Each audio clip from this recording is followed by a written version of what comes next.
Okay, let's try. Is this? Okay. It does echo a little bit. Can we turn, all right, how is that? Is that a little bit better? Yes. Okay. Okay. All right. So now that we do have connectivity with Carl Reynolds, he is going to speak to us with regard to the issue of compassionate release. I think one of the things that was shared with us when Mr. Schultz was testifying on Monday is that the legislation with regard to compassionate release was passed by the House, came to the Senate Judiciary, did not get moved out of committee.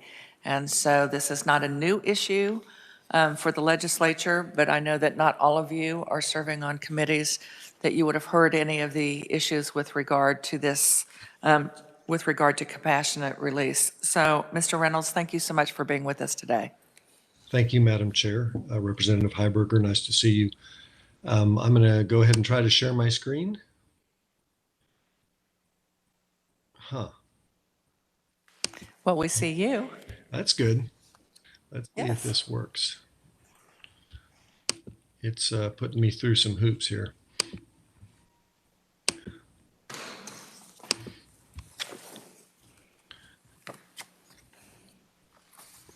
And I would tell you, Carl, we do have copies of your slide deck. They're printed out. So if you would like to just speak to them and just tell us as you're moving from slide to slide, we're okay with that also. Okay, that might be easier than going through this. It's still not letting me. Well, give me one more second. It says it's connecting. Let's see. I've got maybe multiple versions of WebEx running.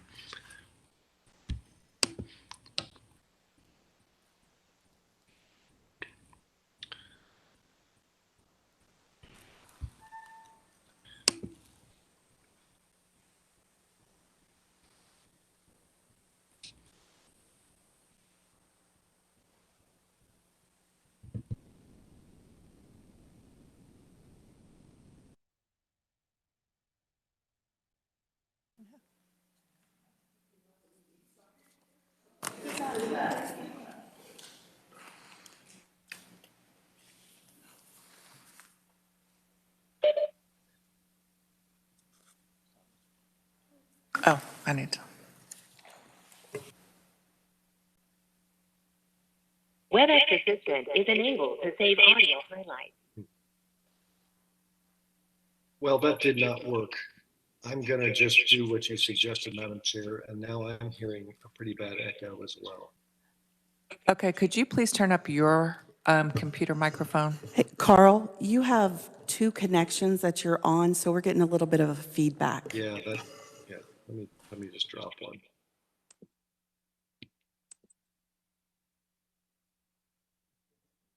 Perfect, thank you.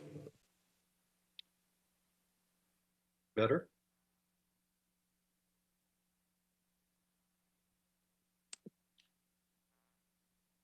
Okay, sorry I can't share my screen with you, but I'm going to start talking. I am Carl Reynolds. I'm coming to you from Austin, Texas.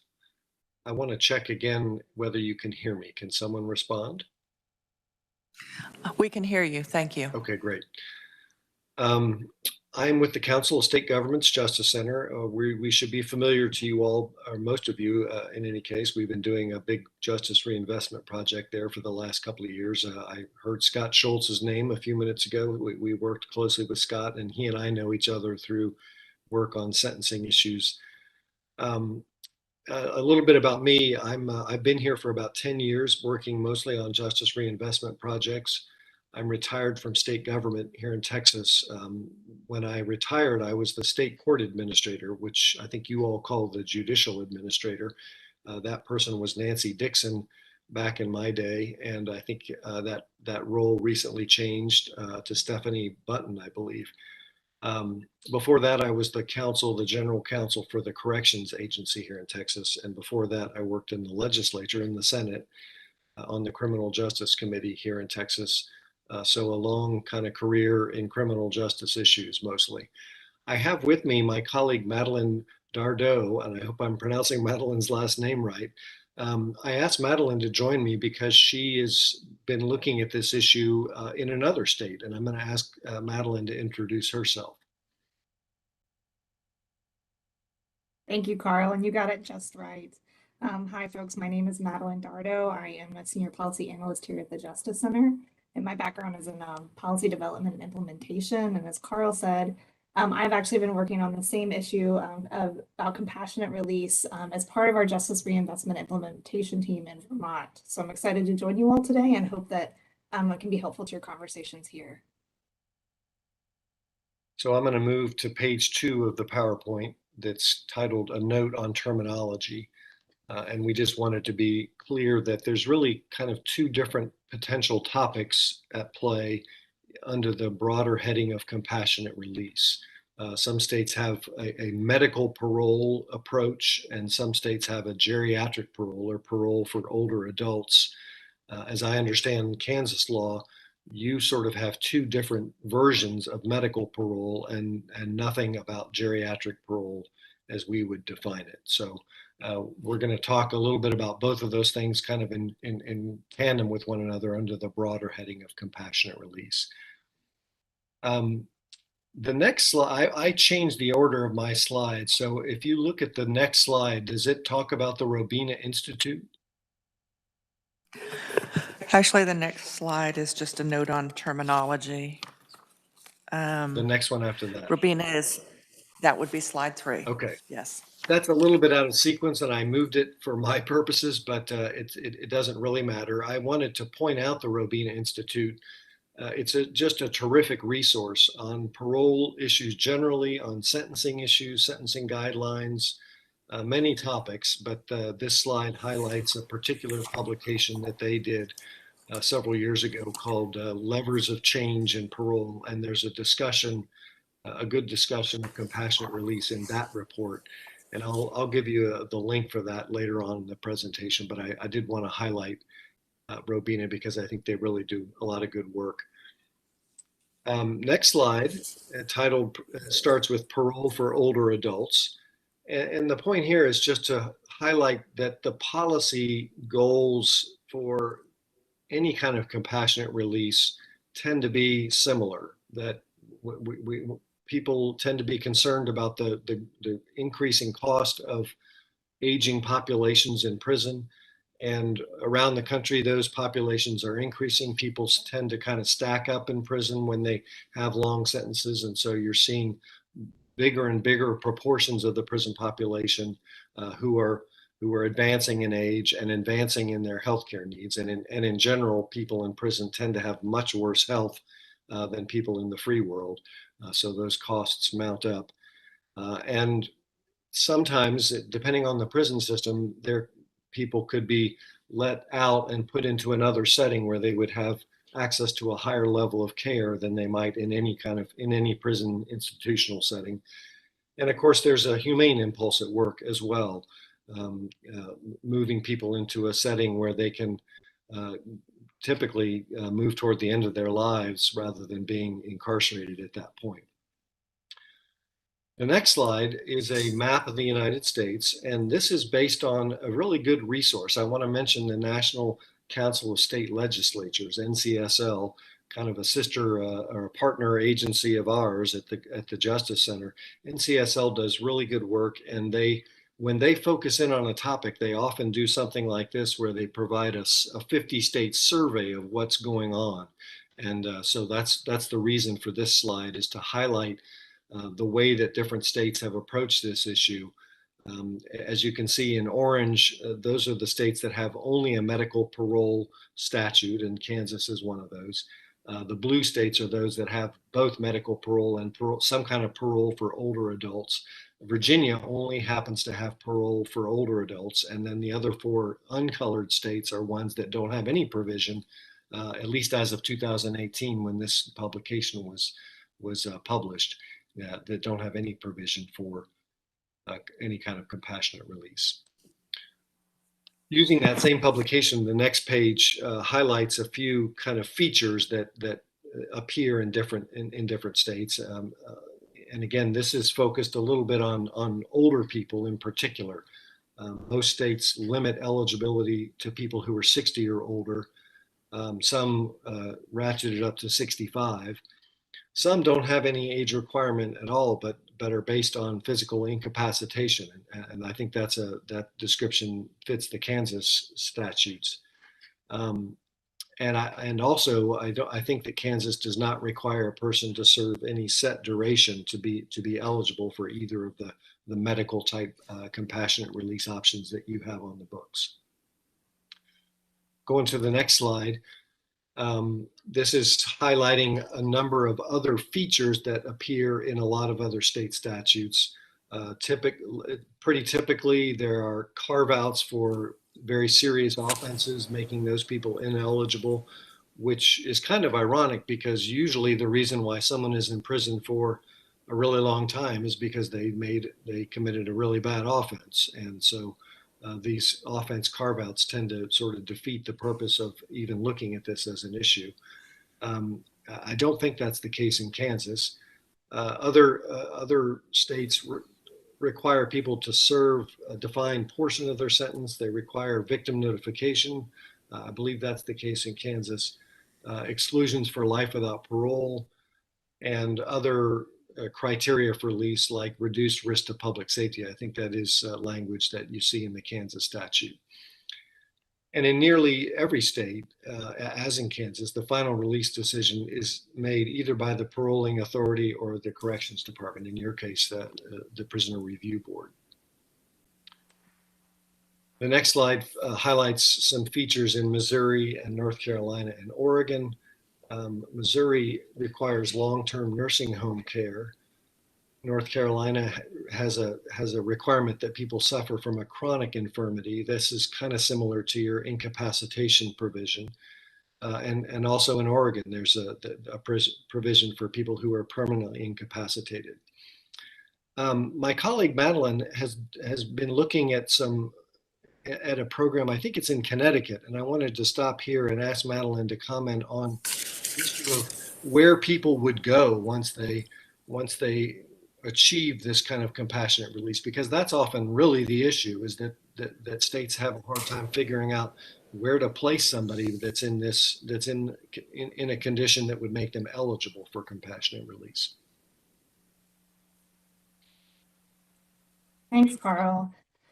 It's compassionate release is kind of referred sometimes to as the policy that is everywhere. You've seen, as you saw on Carl's map, there are many, many states that have this policy, but it's also nowhere, and that it's really chronically underutilized, both at the state level and then also at the federal level. And so, one of the issues that we came across in Vermont that is certainly true in other states is this question, as Carl said, of say that someone they check all the boxes for eligibility criteria.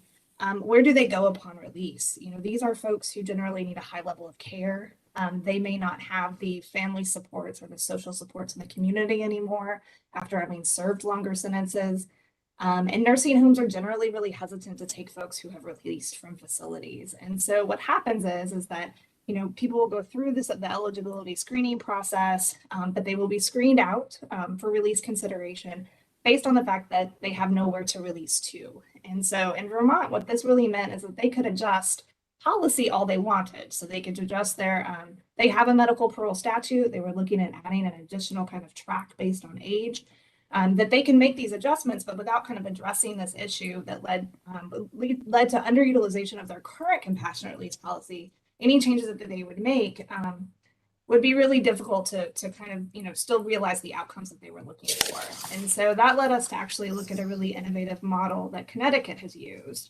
They struggled with really similar issues related to placements. And they actually partnered with their Department of Corrections, was able to partner with the Department of Mental Health and Addiction to co-contract with a privately run, privately owned facility, nursing home facility, to accept these state referrals. And so that facility is called 60 West, and its really primary focus is to serve folks that are in need of a nursing home level of care outside of an incarceration or a hospital setting. And so both of these state departments can make referrals to this particular facility. And so most of the folks that are under kind of from the Department of Corrections in the facility are actually under what's called a nursing home release in Connecticut. And so they are technically still in correctional custody. That release decision is made by the Department of Corrections. And they're monitored through community supervision offices. And so what's really unique actually about the 60 West model is that it is the first facility of its kind to be approved for federal nursing home funding through the Centers for Medicare and Medicaid. So as a result of this, Medicaid actually covers half the cost of resident care there. So you can imagine that's really significant savings on that state contract. And this is possible through an exemption that you all might already be familiar with. It's a 1997 Medicaid exemption that allows people to qualify for care reimbursement who are actually in correctional custody if that care is provided outside of a state or local facility. So in the case of 60 West, because these folks are served in a facility in the community, even though most of them are still in correctional custody, they still qualify for that reimbursement.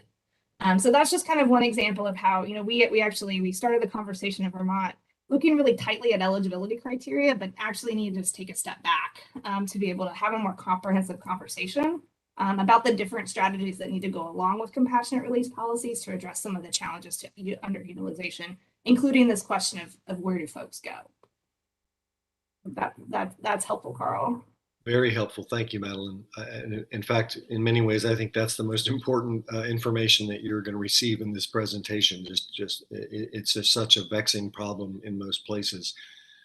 But to move on through the PowerPoint, and when we're done, perhaps we can entertain some questions. The next slide talks about the other reasons why compassionate release tends to not be very much utilized. As Madeline said, it's everywhere and nowhere at the same time. And this is a set of statements coming out of a publication by the Prison Policy Initiative, more of an advocacy organization, I would say, than NCSL or than the Council of State Governments. But they've done some really good work tracking what happened during COVID around the country with prisons and jails. And if you're interested in this topic, I think that this is another resource that you might want to take a look at. And prison policy in general is a good resource for information about prisons and what happened during COVID. But I like the way they kind of depicted this as it not being a transparent and linear process, but a series of obstacles that are unpredictable, requiring somebody to be extremely close to death. In Kansas, 30 days away from death, so that processing the decision would be virtually impossible. At the same time, requiring medical professionals to predict that someone is within a certain time period of death, which they're often, if not always, very reluctant to do. And that kind of leaves the ball in someone else's court. And the ball is ultimately in someone else's court in any case. People on the PRB, in your case, being left to deal with these medical recommendations and perhaps substituting their own judgment for what should happen. The last couple of slides I wanted to mention, I worked with your PRB chairman, Jonathan Ogletree. I don't know if Jonathan's in the room, but if he is, hello. Last year, we had a little project with the Association of Paroling Authorities International, where we hosted a series of conversations among paroling authorities. And at the same time, we did a survey of paroling authorities about what was going on during the pandemic, essentially. And so this slide just has a little bit of information about the survey itself. I want to move to the next slide, the one with the red circle, the red sort of oval in the middle of it, because one of the things that we asked people was, in 2020, which of the following measures has your state taken for the purpose of reducing prison populations? And high on the list, not at the very top, but high on the list was increasing the use of compassionate releases. So we had some conversations about that. One of the things we learned was that virtually no states have a law that says you can let someone out on a compassionate release because they are medically vulnerable. And that was really what people were dealing with, is folks in prison who had a condition that was not terminal or incapacitating, but made them particularly vulnerable to serious illness or death because of COVID. And so parole boards were sort of vexed by the lack of that additional authority to deal with people who were medically vulnerable. And the next slide kind of gets at that same issue of the paroling authorities, to the extent that they were willing to say they supported the expansion of policies or the adoption of policies for the long term that came into play during COVID. Medical parole, compassionate release provisions were right up at the top of the list. We asked them, what, if any, changes to state law or agency policy would you support in light of changes in practice in 2020? And these are the percentages of parole boards or paroling authorities that mentioned these different issues. And again, compassionate release was at the top of the list. The next slide is just a very brief summary of the two statutes that you have. As I said earlier, you have kind of two different species of medical parole, one that's about functional incapacitation, and the other, the terminal medical release within 30 days. So those I would assume are the statutes that might be in play or under consideration, or there might be some additional authority that you're contemplating that would get more at just the elderly population in general. The last page that has content on it is just these four resources that I've mentioned. The three that I've mentioned: Robina, the Prison Policy Institute, and NCSL. I also wanted you to be aware that Families Against Mandatory Minimums, which is a national organization, they focus on four topics: sentencing, prison conditions, clemency, and compassionate release. And so they have quite a bit of information on their website about this topic as well. So really a ton of information that's out there and available from these sources and more, frankly. I think one of the slides also cited an article that you might refer to. There's some scholarly journal articles, medical journal articles, that sort of thing. Lots of different coverage of this topic. That is all I had. I want to go back to Madeline and see if there's anything she would add, and if not, then I would turn it back to you, Madam Chair. I'm good, Carl. Thank you. I'm just interested in any questions that folks might have. Thanks, Madeline. Thank you so much, both of you, for sharing your expertise today with us. Committee, what questions do you have? Senator Falscadeau and then Representative Heiberger. Thank you, Madam Chair. Thank you for the presentation for the gentleman. You mentioned Jonathan Ogletree. Yes. Yes, okay. So what you are presenting on today and the proposal before us, would it also include what we call lifers? Well, I think that would be up to you. Honestly, I haven't reviewed the proposal that you have before you. I don't know what it says, so I could look at it and comment, but I haven't done that yet. So, well, let me ask the question like this. Sure. Let me ask it like this. So, what you have presented on today okay, they've got a medical condition and they would be released early on that merit, but is this for those who are imprisoned for life, who have been given a life sentence? Senator, that is up to you all. I think excluding people with life sentences is one thing that some states have done, but that's a policy decision that the folks around the table there in Kansas would have to make. We're not advocating one way or another on any of this.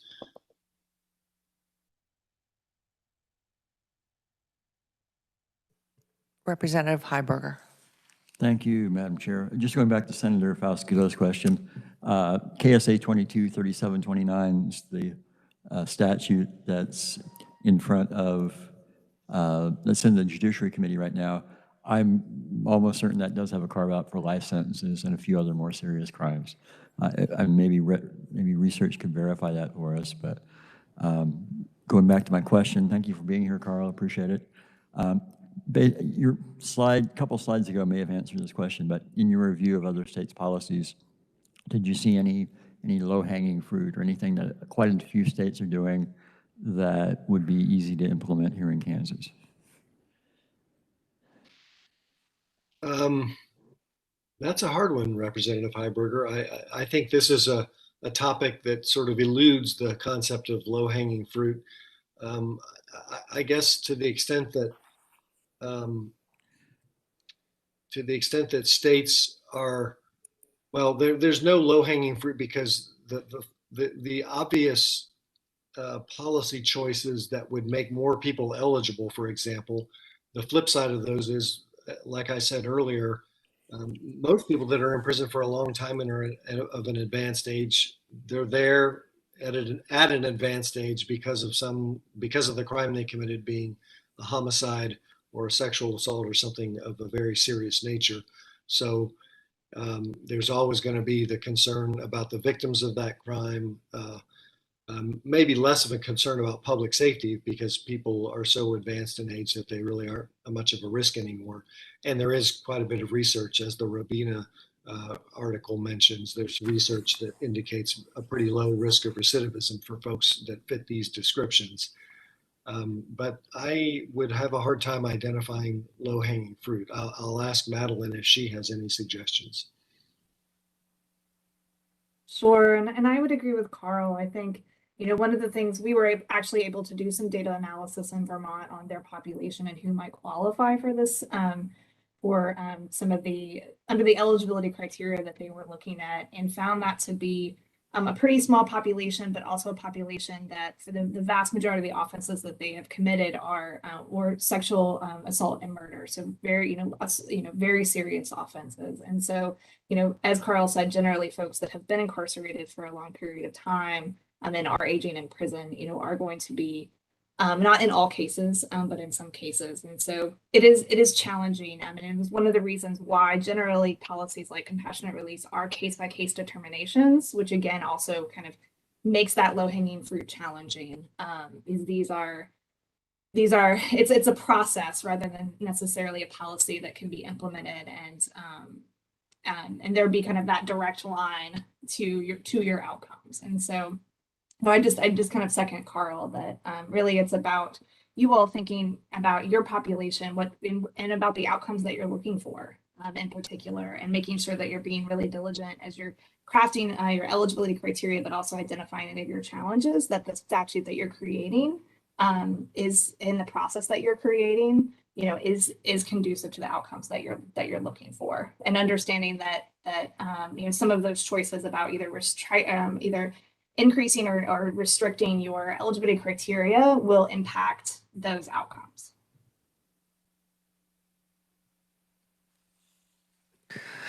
Representative Heiberger, do you have a follow-up? Sort of. Okay. For Madeline. Madeline, would it be possible for you to provide us the federal statutory regulatory language that applies to the Connecticut model that allows people still in custody to be treated in the off-site facility?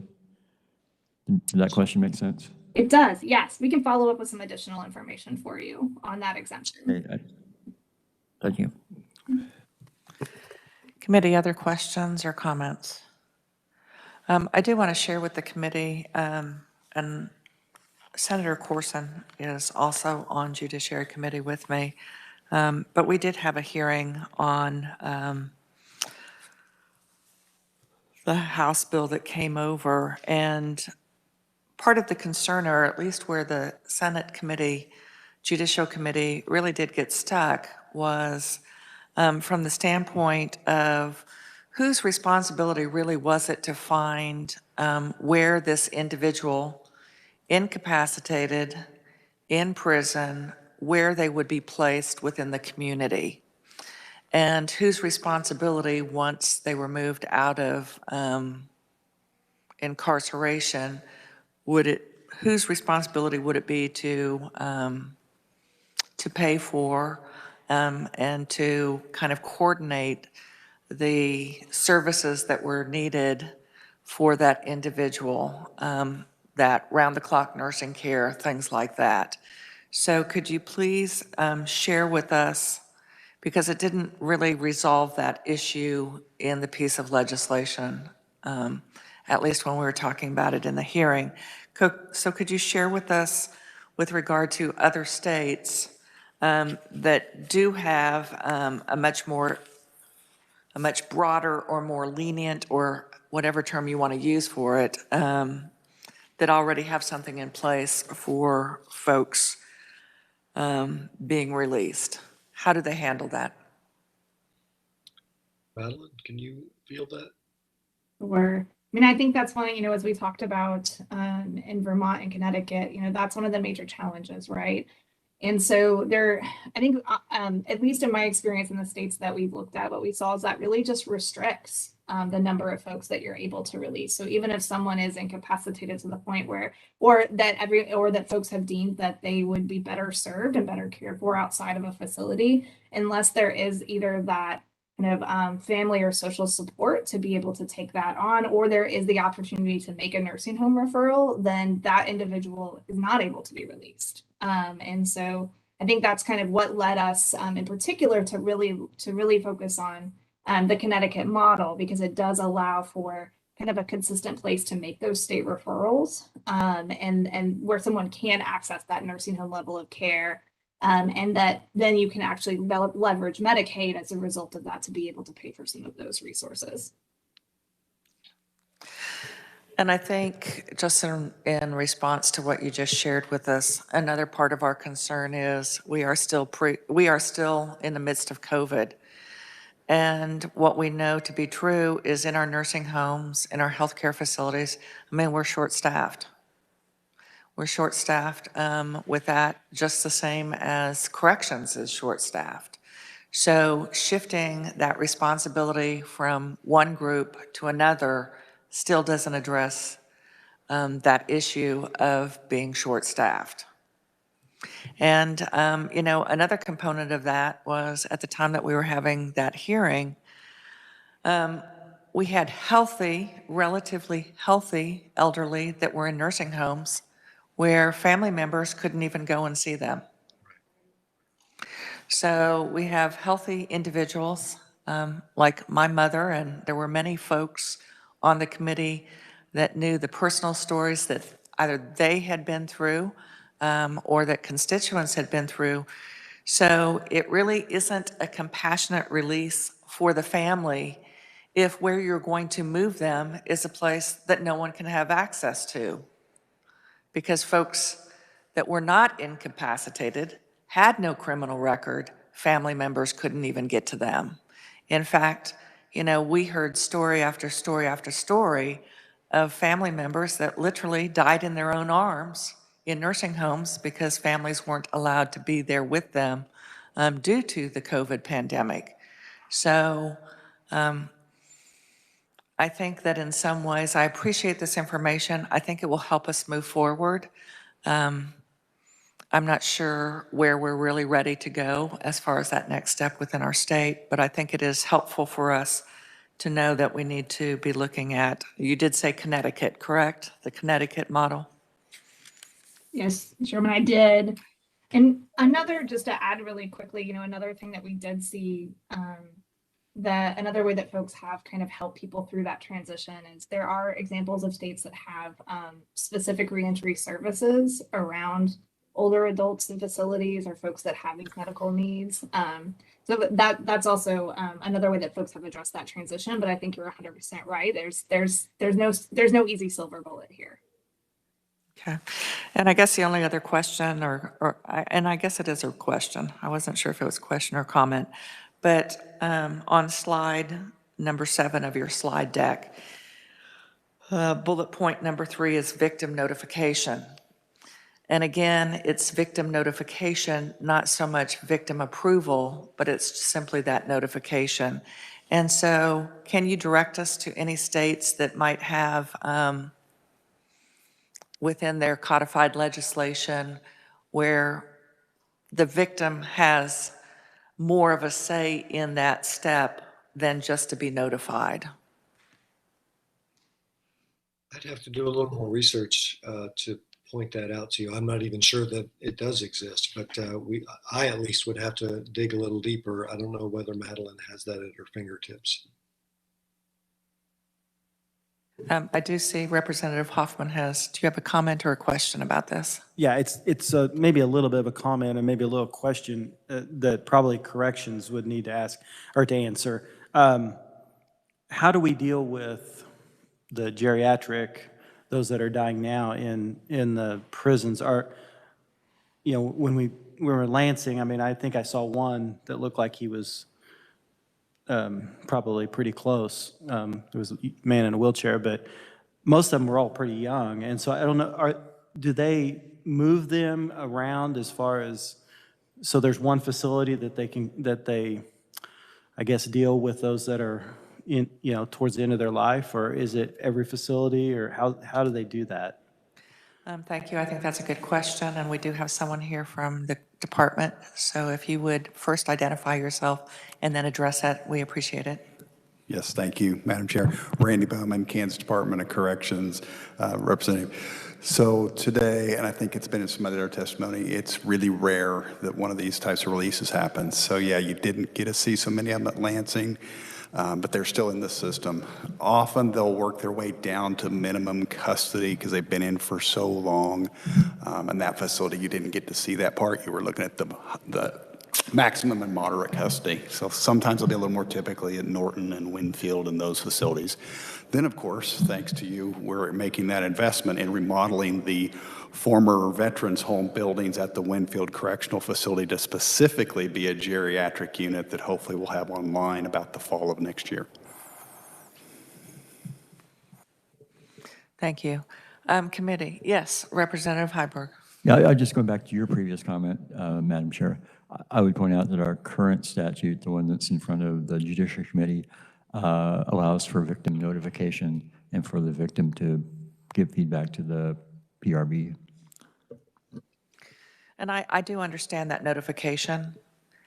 I think to be told that this is what's in the process, but then it gets back to the whole weighting of how much weight does input from the victim have actually in the decision-making process? And I think that's part of what I know we did spend some time just kind of wrestling with in the Senate committee, just with regard to notification is one thing, but wanting it to be a step beyond just being informed, where their voice was heard and their voice carried weight as far as being a victim. Oops, thank you. Representative Carlin and then Senator Faustido. Thank you, Madam Chair. I was just reading last year's minutes. I read them last year too, but I remembered that we had talked about it a little bit. In view of the fact that I know that there's so many questions about this, I might make a recommendation that we consider at least one part of the proposal that's before us, and that would be to use the current statute that we have, and I have not read the current statute, but it's working, and they're doing, it's been working in this way for a while. I'm wondering if we could just amend the timeline to at least reduce it from 30 days to, extend it from 30 days to 120 days, and make a simple change that would allow families access to the process, or maybe some other amount of days. If there's nothing better we can do, we could at least maybe move forward on that. I see Representative Heiberger. Thank you, Madam Chair. Yes, and I'm sorry, but next in line, we have Senator Faustido, and then we will go to Representative Heiberger. Madam Chair, though, if the representative's comment is concerning Representative Carlin's comment, I'll yield. Okay, and I will simply say, if we're going to address the recommendation, then I would like us to wait on the recommendation until we move to that portion of our meeting today. But I understand I understand where you're going with that. So, Representative So many Heiberger. things to work out. Yeah, thank you. That's exactly what HB 2030 in front of Senate Judiciary does. Now, Senator Faustido. And thank you, Madam Chair. Just for clarification on the victims' notifications law, so if staff could clarify for me which one that is, because at one time, I believe it's the same law that I introduced, the victims notification law. I had a constituent that the drunk driver that killed her son was released and lived just around the corner from her, and also the school that she taught at. So the drunk driver that killed her son lived both by her home and her workplace. And so that law was introduced on behalf of Avis Crosby. She's since passed away now, but so just clarification, or I'll add, so even once that law was implemented, because he was arrested and put back in prison, but then was released again, and when she got that letter of notification, Madam Chair, he was already out. And so the letter came a little late. And so we went back in and changed the date when that letter should go out. So I just wanted clarification. Are we just talking about any crime or any releasement where that letter of notification would go out? Thank you, Madam Chair. Thank you, Senator. In this context, we're just talking within the context of someone that would be essentially incapacitated. And with regard to extending it, again, from 1 month to 4 months, the concern was, how does the Department of Corrections secure a place that would need to care for an individual for up to 4 months' time? I am not seeing any other questions. I would like to say to both of our speakers today that we're here to testify virtually, thank you so much for the information that you shared with us. Please do, if you are able to find some additional information for us regarding not just victim notification, but victims truly having impact on a decision, please send that to Meredith Fry, just as you did the PowerPoint that you shared with us for today. So thank you very much for that. Will do. Thank you, Madam Chair. Thank you. Thank you. Committee, at this time, we did have some information that was collected by the Department of Corrections based on the discussion that we had yesterday, specifically with regard to the funds that are available for evidence-based programs, that evidence-based programs account. We had specific questions about the grant process, the ability for organizations that do provide evidence-based programming, but not for kids, not for juveniles that have been adjudicated, but those that are perhaps what we would indicate have been allowed to have some type of a court agreement to not be incarcerated. So there were a couple of different questions. So if you could share with us what information you were able to glean for us.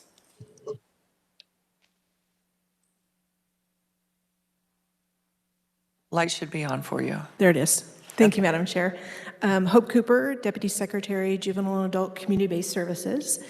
I do want to talk about those two things, but I do want to first state thank you all for attending the tours, for your attention. Department of Corrections has thrown a lot of information at you in the last 3 days, so I appreciate your attention to that. First, I'll start off with IIP or diversion. So there was some question about whether or not those youth that are on diversion have access to that fund, and they do. That has been the case. That is part of juvenile offenders, we include that in that. I think the population is a little bit different because they don't have a risk assessment done because they're being diverted. And so there is a step that needs to be done. We have a screener that is done for those individuals that will identify whether or not they're moderate or high risk. Because again, best practice shows you do not want to mix low risk and high risk. That is detrimental. And also we know that evidence shows that we get more bang for the buck of providing services for moderate and high risk. And so if they're on diversion and they screen moderate or high risk, they are absolutely included in that target population for those funds. The other, I think, question or maybe misunderstanding is the language of evidence-based practices.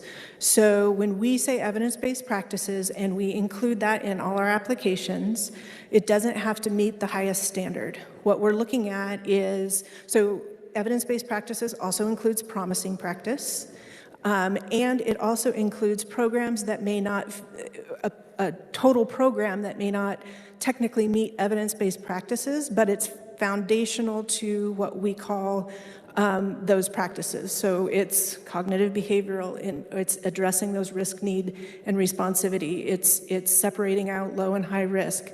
So those core principles of evidence-based practices, that fits into that category. And so we certainly welcome all of that. Pilot programs are welcome, as we do ask for outcomes to be submitted with that. So we want to make sure that what they're intending with that program, they're actually accomplishing that. The thing that we really focus on with evidence-based practices and why we keep saying that is because when you divert from that or when you widen that or change the language in that, you start to get programs that may harm. They may do harm. They may increase risk.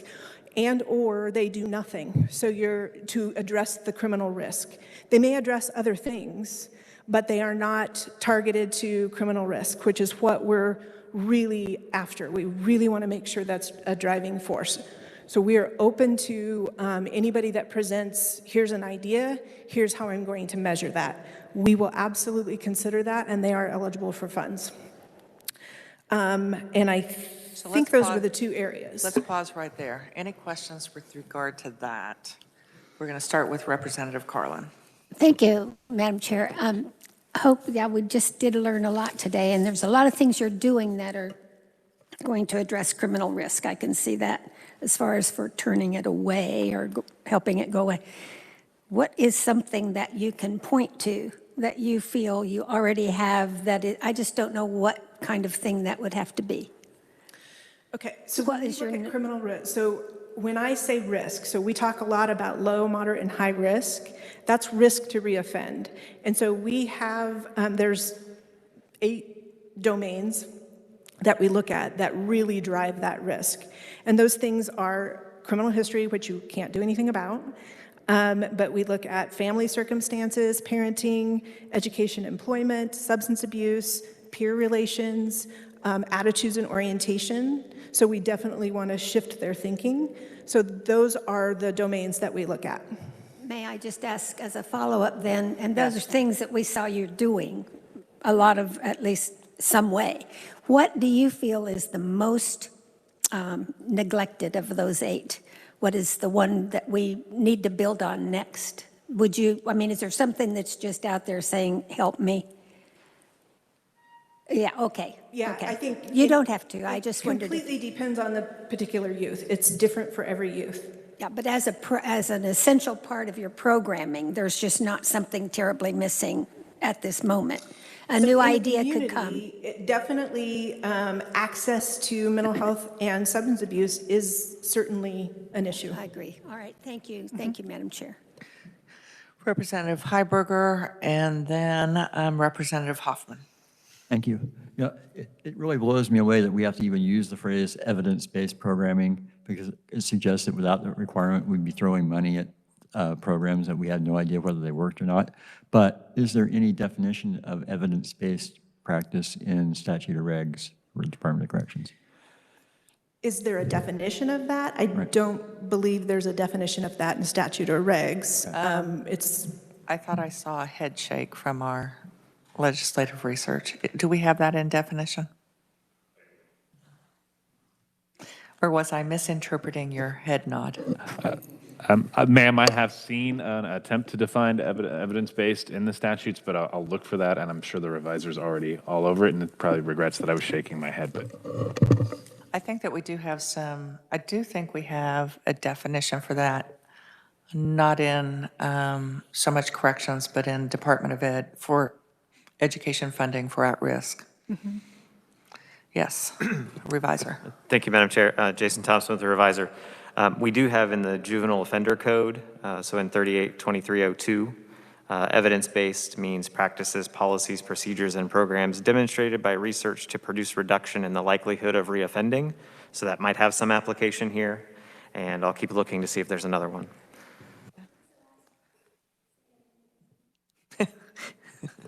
One more time, slower. Sure, slower this time. Yes. Evidence-based means practices, policies, procedures, and programs demonstrated by research to produce reduction in the likelihood of reoffending. So pretty straightforward, probably. I think next is Representative Hoffman. Thank you, Madam Chair. So I do think we probably need to make maybe some changes in the box, I guess, so that we make sure that we can get that money used and not, it just isn't sitting there and these ideas are not being brought forward because they feel like they don't qualify, but on the legislative side, but I guess on the judicial side, those of you that are working to get these implemented, do you see some changes that we can make, or do you feel like it's just a matter of maybe better education of coming from you guys as far as to those different ideas to get the ball rolling a little bit faster, and it's been going, I guess? Sure. Thank you for that question. So I would caution against changing a lot of language for what it is. I think it is an education piece, and I do think the department certainly has responsibility in that. We have enlisted the community corrections directors to make sure that they're educating their advisory boards. We have multiple groups going on crossover youth practice, the state policy team, where we're talking about things. So we're enlisting other entities. And the Juvenile Justice Oversight Committee has a subcommittee that's specifically about communication and making sure we're educating the communities about what we need and what we're doing. Senator Falscadell. Thank you, Madam Chair. Thank you, Hope. So when we talked, well, I was around when we passed the original Senate Bill 123, rehabilitation as opposed to incarceration. So can your youth, so the monies you're seeking, can the youth that leave your juvenile detention center, can they, if they've got a drug problem, can they go into one of those programs, what do we call it, for drug use? Substance abuse Yes. programs? Thank you, Madam Chair. So can they go utilize that? And the current operation of Senate Bill 123, I think Scott stated that the courts could recommend that, and then we pay for their rehabilitation. Is that correct? Or is that individual responsible for any of that fee? So I think there's multiple questions in there. I guess the simplest way to answer that is to keep in mind that the juvenile system and the adult system are completely separate. So now that doesn't mean that the juvenile system, that we couldn't do something similar on the juvenile side, but a juvenile would not be eligible for Senate Bill 123. We are, as a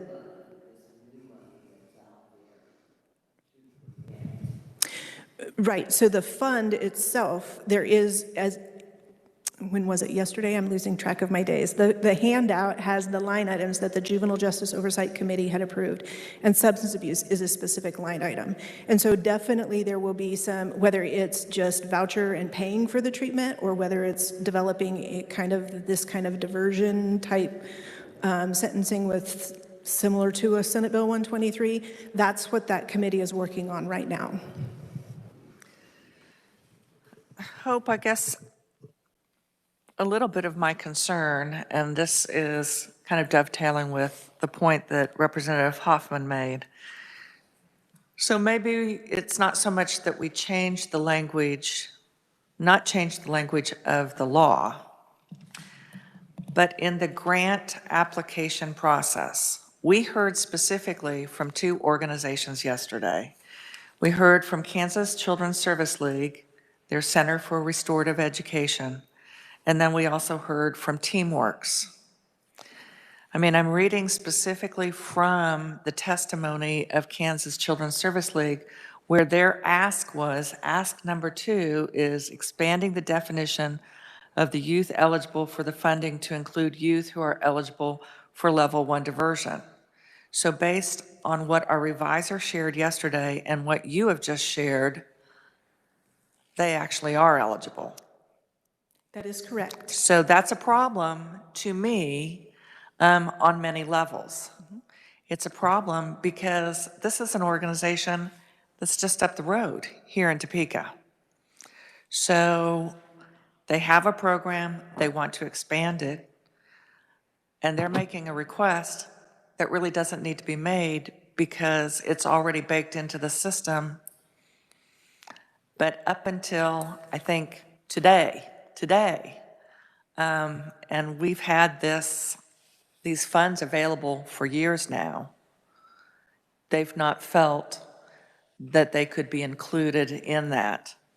We also heard from TeamWorks yesterday that they looked at the application, started on the process, and they're like, oh my gosh, no, we can't even do this. So to me, it is two different issues. To have an application process that is so cumbersome or perceived as so complicated that we have folks that are out there on shoestrings trying to do exactly what we want to have happen in our communities, that's not happening because the obstacle for them is the application. And then we have another organization, again, doing work on shoestrings, doing big local fundraisers. They'd be eligible, but they didn't realize they were eligible.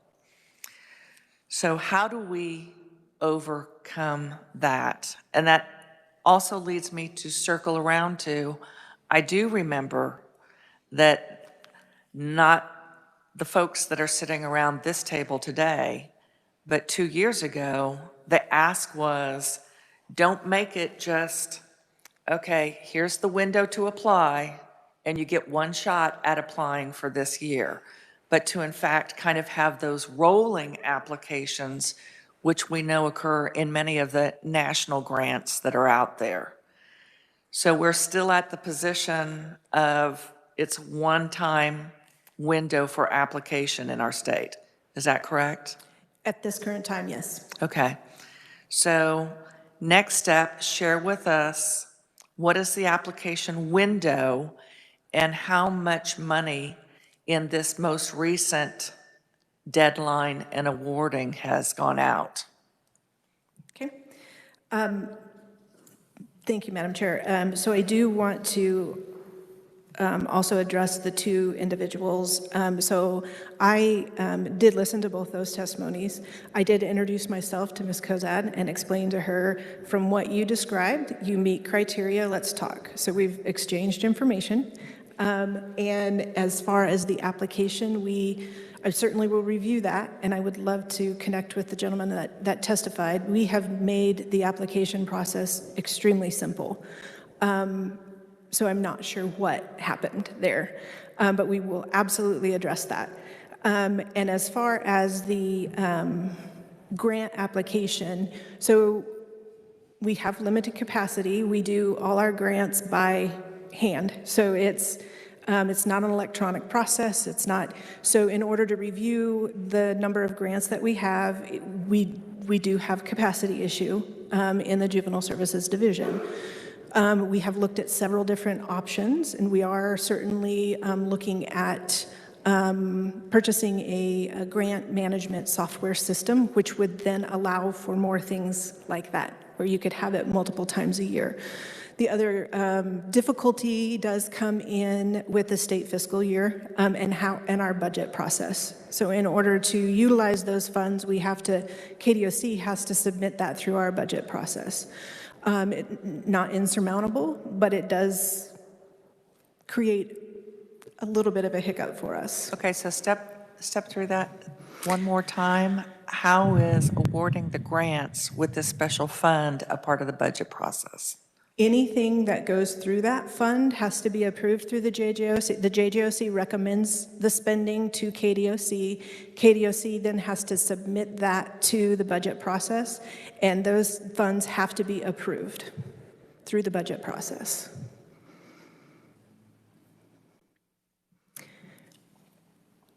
I see you thinking. Do you want me to go on to what we funded? Well, I am thinking, because I don't think that's legislated. So how is that? And here's why I ask that. Because we passed the bill, the Promise Scholarship Act, where we allocated $10 million. And that is being dispersed to community colleges, 19 community colleges, the technical colleges, and the private colleges and universities. And it's being dispersed at several different times. Fall semester, spring semester this year. In our trailer bill, we're proposing that it's dispersed 4 different times. So here is money, general fund money, that's been allocated for the Promise Act, and somehow the Board of Regents are able to disperse it at different times, different amounts to different institutions and organizations. So it seems to me, with this special fund, I'm not understanding why this requires it to go through the budget process. Representative Carlin. Well, Madam Chair, you know, I've been on Budget Committee Appropriations for probably about 15 years, 14. I don't understand it either, but we did discuss it in appropriations, and it was also discussed in the conference committee on the budget. This very item, the 21 million, in the appropriations committee, the House. We're talking sweeping. I'm talking awarding. No. We swept 21 million. No, that's just the end result of the process. In our committee, and Representative Owens and Hoffman were in the committee, there was a motion to restore all the 42 million in the House budget. It went to conference committee, and there it was determined to divide that and do 21 million restoration, 21 million to the other budgeting process. So those things everything that goes through the Department of Corrections budget can come up in appropriations. It might not have had there been no discussion about it, but it does have to be part of our budget bill. Representative Hoffman. Thank you, Madam Chair. Yeah, I was not aware that had to be approved. Each program had to be approved. Is that, revisers, is that in the bill or in the language of the law? Because I had always assumed we've allocated the money and then that would just be spent as needed as they saw fit. So if that is not the case, then that's definitely something we need to change. Well, and I agree, and that's why I am posing that issue, simply because of how other agencies, other organizations are able to disperse throughout the year. And we'll get back to Representative Carlin. I only know that had the subcommittee recommended everything that was in the request by the Department of Corrections, we probably wouldn't have brought up anything. But a member of the committee can always bring up something that they know from the public input and from the committees. We can always bring up something and say, I want to look at this. And we can always do that. And I think that's what happened in this case, basically based on our committee's work. So the Regents thing, probably nobody gave it any trouble after it got to committee. No, it was identified in legislation that the $10 million annually for 2 years, and then after that second year, it couldn't be more than 150% of what was actually expended in the year prior. But the regents would be dispersing it as needed with the different institutions. But I think that really gets us back to what is in that actual bill. Because at the time, when we talk about legislative intent, the legislative intent was never for us to really be able to negotiate or move money. It was to be truly a lockbox. The savings went into that box, and the only way those funds went out is if they went to evidence-based programs as identified through the process through juvenile corrections. So I see that our reviser is looking.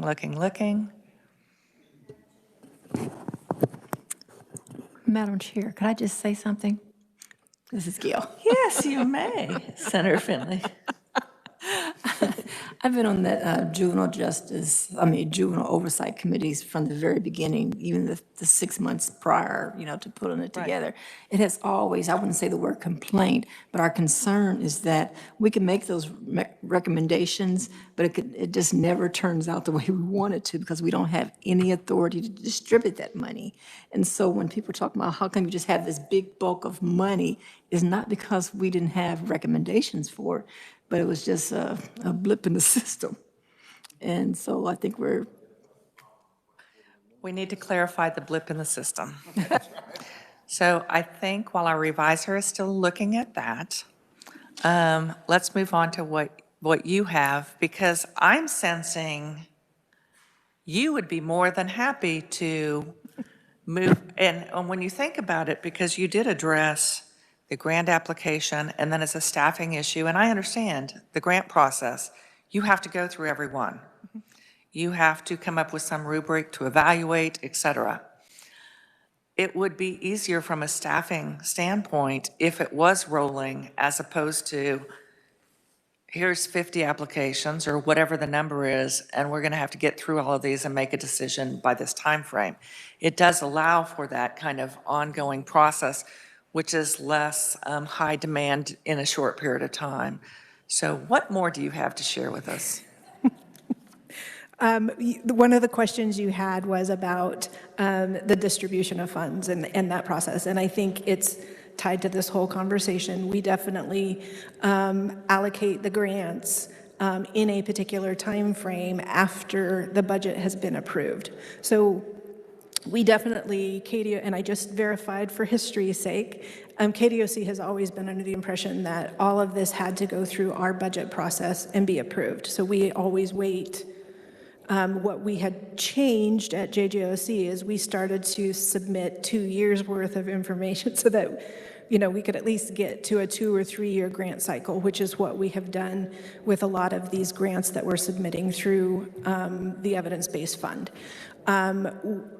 We do give out larger, I'll just say generic for the sake of explaining this, generic funds to community corrections agencies and then to the Juvenile Corrections Advisory Board. So there's some latitude for them to get very creative and very individualized with what they submit for their grants for those two pools of money. So in those line items, you'll see JCAP grants and reinvestment grants, and those are going directly to those community corrections agencies and distributed out for local programming. We also have some state contracts where we wanted to make sure some of the rural communities can't support a whole program. They may have 1, 2 individuals, youth. You can't do a group with that. So we knew that there were some overarching programs, and so we contract with those on a statewide basis, and then those providers are responsible for covering the entire state. So then all agencies have access to those services. For example, sex offender programming and treatment. We have functional family therapy and our mentoring YAP, youth advocacy program. So those programs we do statewide. And then all the other things that you see on this list are, there's a wide variety of things that are addressed through people coming to us through the JJOC. So that process is on a state fiscal year cycle. So we do grant those out based on that. So our understanding has always been it needed to go through and get approved through our budget cycle.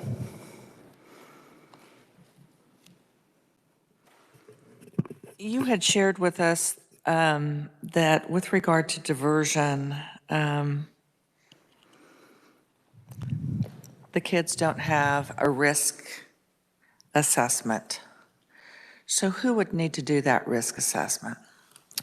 So that screener would be done it could be done through a court service officer or a community corrections officer who would be through that process with diversion. They're being supervised by them through that diversion process. Okay. All right. Committee, what other questions? I think we might have found a box that we can work outside of. I think we might have found that way to open the box. Madam Chair, and just for those, because I just got a text message, for those listening in, could staff just kind of explain how much money is in the fund now, who actually individuals would submit because I know Prodigy, the young lady that was here yesterday, the meeting that both Representative Finney and I attended in Wichita, everyone there said they didn't even know about it. So can you just share how much money there is, where is the money, and how one would apply for it so that they're clear online before we go into our recommendations? Thank you, Madam Chair. Great question. So thank you for that question. And we try very hard to, we have all of the instructions and the applications and the who's eligible and how to go through that on our website. So that is always there. And we are training up, if you will, advocates and ambassadors that can go out there and explain the process.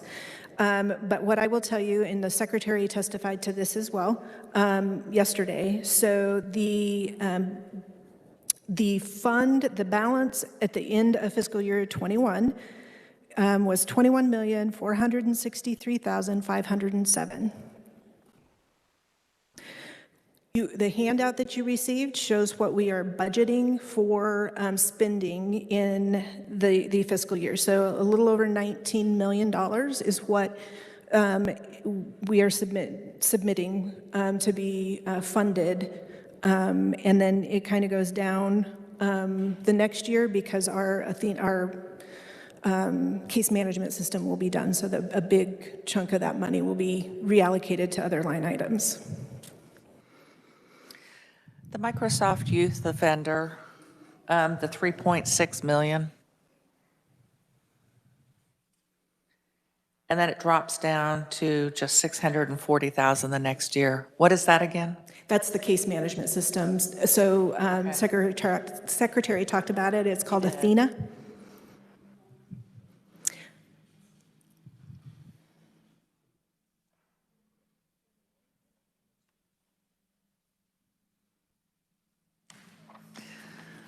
I think he had indicated that Athena 1 had some problems. So were the problems on Microsoft's side? Madam Chair, some, yes. So are we getting any clawback on that? We are getting a lot of cooperation with Microsoft. That's different from clawback. I'm not privy to the contracting and that negotiation. But I do know that we have been working with them. So some of just maybe to explain a little bit, some of the programming, so the contract was for X amount of time, and then they were training our staff in the programming. So some of the bugs that are naturally found with any IT system rollout were being addressed through our KDOC IT staff. And so there was a little bit of a delay with them getting up to speed. There's a little bit of delay because we have turnover and can't retain. So there's a little bit of Shared responsibility. yes. Okay.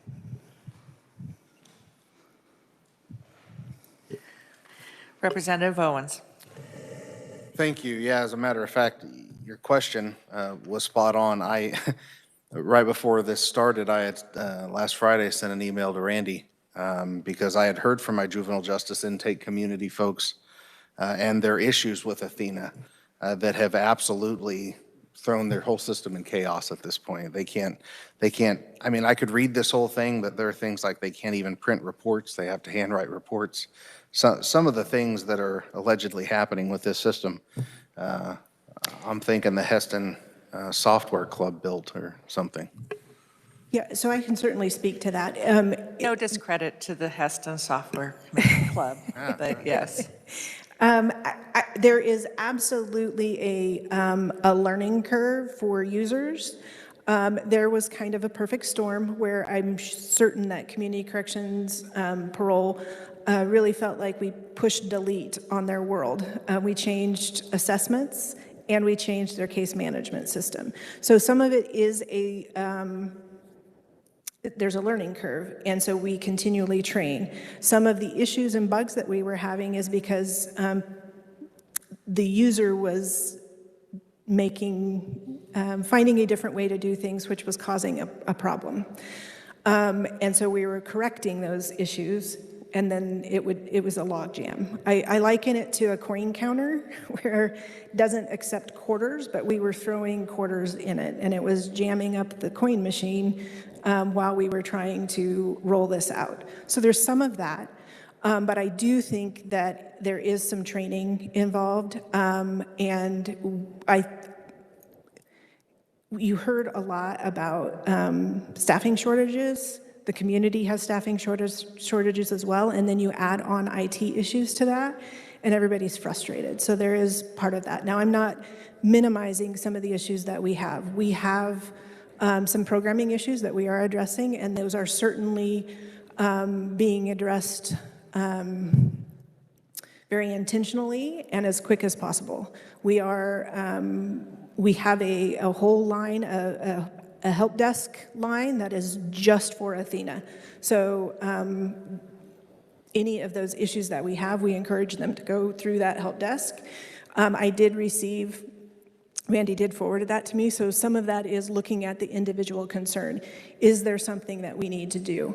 There is a way to print the information, so that is an education piece, but it's different than what they were doing before. So we are rolling out lots of training. We are doing video trainings where we can say, here's the segment, and so you can just go back and keep looking at that video. We're just not keeping up with the concern. Representative Hoffman.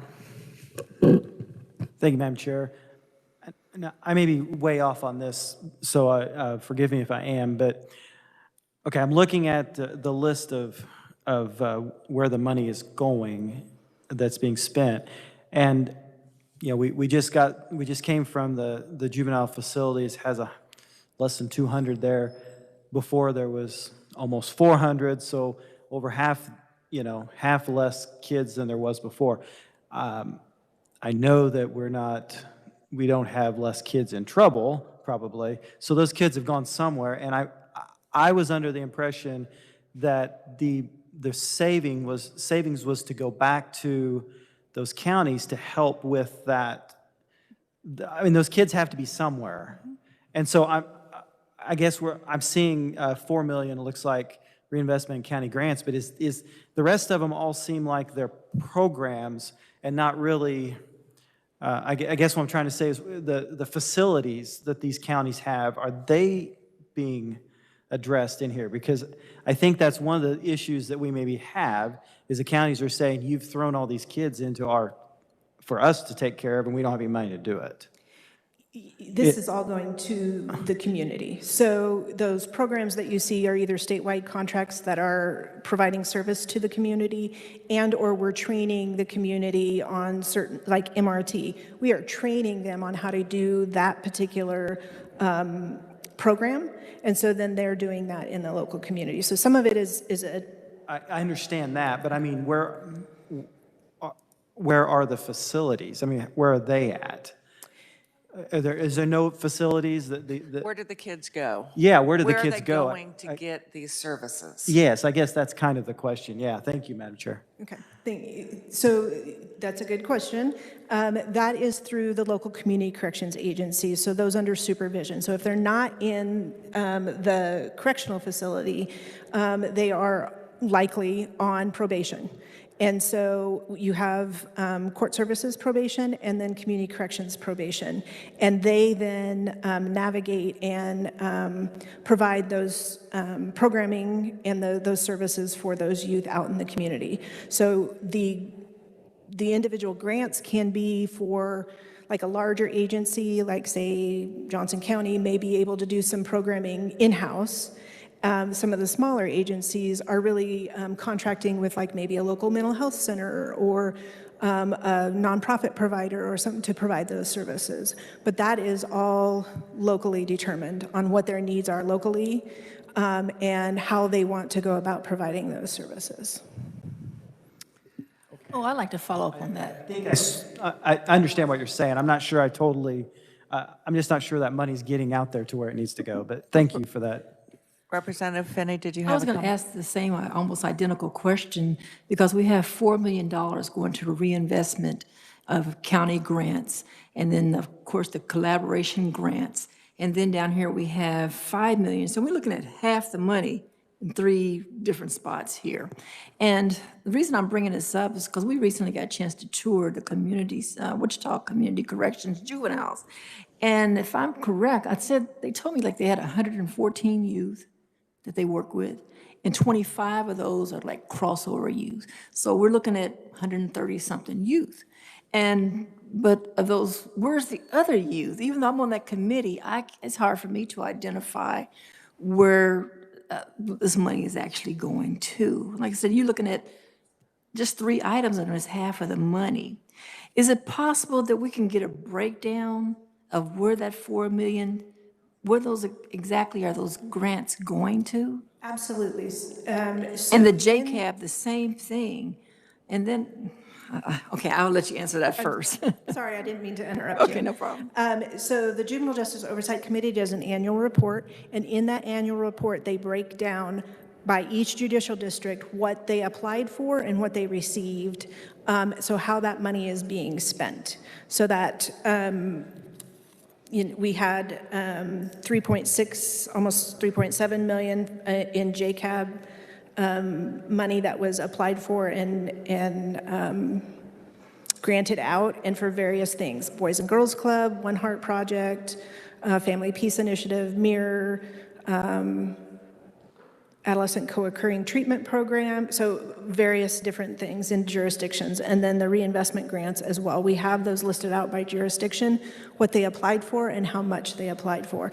That is always found in the Juvenile Justice Oversight Committee's annual report. Okay. So with that being said, those same youth that this whole program was designed around was the children, trying to keep those extra 200 children out of the system. Is there any way that we can pinpoint, yeah, Boys and Girls and Clubs, that's good. MIRROR, I mean, all of those are good, but does it really impact the people that we're actually trying to reach? Yes, and I think that's a great question. And what we look at for outcomes is successful closure. You heard about the recidivism rate going down in the juvenile. Again, we're going to look at successful closures. Some of the other outcomes we look at is, are they remaining at home, in the community, new arrests? That's all information that we have, KDOC looks at from these community corrections agencies. So we know that we're keeping them in the community and we are addressing those behaviors that would then potentially increase their involvement in our system and going into a deeper end. And then I'll close it off with this. You know, we've done a lot of talking about the close it Youth off with Crisis Center, and I forgot what the estimate of that was. Is there any reason why we couldn't have used any of this funds to help with the Youth Crisis Center? Are you talking about the Juvenile Crisis Intervention Center? So I think that was mentioned yesterday. And so KDOC was responsible for providing the funding, which we did, but we didn't do the RFP. That came through KDADS, and the licensure for those programs was through KDADS. So I don't know what that process was, or what I wasn't privy to the applications the first time, so. And I will simply say on that, I think that we need to make sure that that money gets transferred back from KDADS. I think you heard me mention yesterday that I was certain that the RFP was either through KDADS or DCF. So that money from DOC that went over for that RFP that has never been let, that money needs to be transferred back. Madam Chair, I will add, we never transferred it because it was never awarded. So it was earmarked, but we never transferred it. So you still have it? It's still in this fund. Okay. I think, okay. Did Senator Faust-Godot and then Representative Owens. And I'll go quick, Hope. So, thank you, Madam Chair. So, okay, so Glenda Martin with Stuart Little in the group that he was representing. So just clarify for me then. So the meeting we attended in Wichita, she had all of her staff there, and she broke it down to what each of them did to service the youth now that are staying in our communities as opposed to being incarcerated where we were today. So clarify for me. So when the ask of all of them from our counties were here yesterday, that 14 million that they wanted. So clarify for me, I know she talked about increase of pay for staff to keep them there because they know how to provide those services to our youth. But I thought she also said that they are struggling financially to provide the services for the youth to go where they are to service. So that money that she's mentioned, that Glenda mentioned, and maybe Stuart could clarify, that money comes from the Department of Corrections, right? And what portion of this fund that we're talking about of grants, quote unquote, would come from there?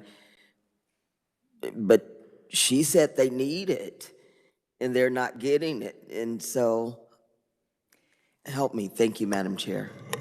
Yeah, so I want to clarify this. So this is our system, and community corrections is funded to provide probation and, in the juvenile sense, conditional release, or what would be on the adult side, parole.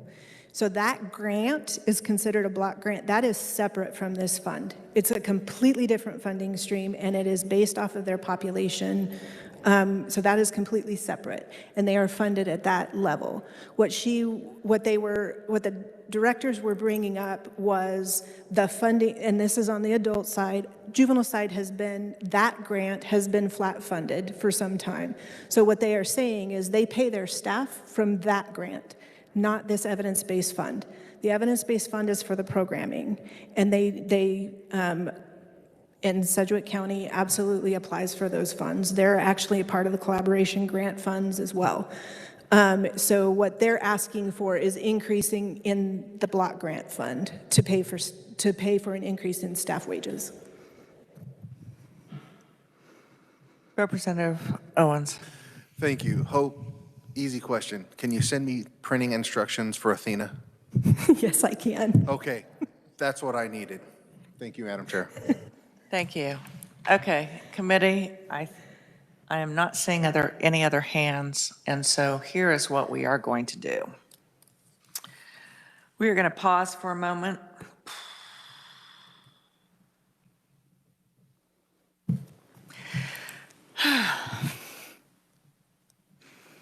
I've been asked to share the passing of Representative Jennings this morning. It's only fair that the committee should know that he did die this morning, and the family had made that request. They wanted us to wait for a period of time. Several of us knew already, but they wanted to have a period of time so that they could make sure that family members were informed and they wouldn't learn it through the media or a live stream. But I have been asked to share that for many of us, a very dear friend, for others, a colleague, but I can simply say that Representative Jennings, in just the 7 years that I had the opportunity to work with him, the breadth and depth of his knowledge and his compassion and his dedication to corrections and to juveniles and restorative justice is just phenomenal. We had disagreements on some issues, but always had tremendous respect for him because he was a man of faith, he was a gentleman, but his focus was on what can we do to solve problems in Kansas for Kansans. So it just breaks my heart that I am here serving as your chair and he is not with us and he will not be with us. But his leadership and his passion and compassion, I hope will stay with us, not just today, not in these next weeks, but in our future legislative sessions as we continue to address the issues that impact corrections and the needs of folks in our state. Representative Owens had shared that he would be willing to lead in prayer. I'm not asking that anyone wants to participate. You're welcome to. If you don't want to, that's fine. But I am going to say that I think it's appropriate for us to at least I'd like to take a 15-minute break from here, and those that want to stay for prayer are welcome to. Those that want to just leave for a break, that's fine. But Representative Owens, if you don't mind leading us.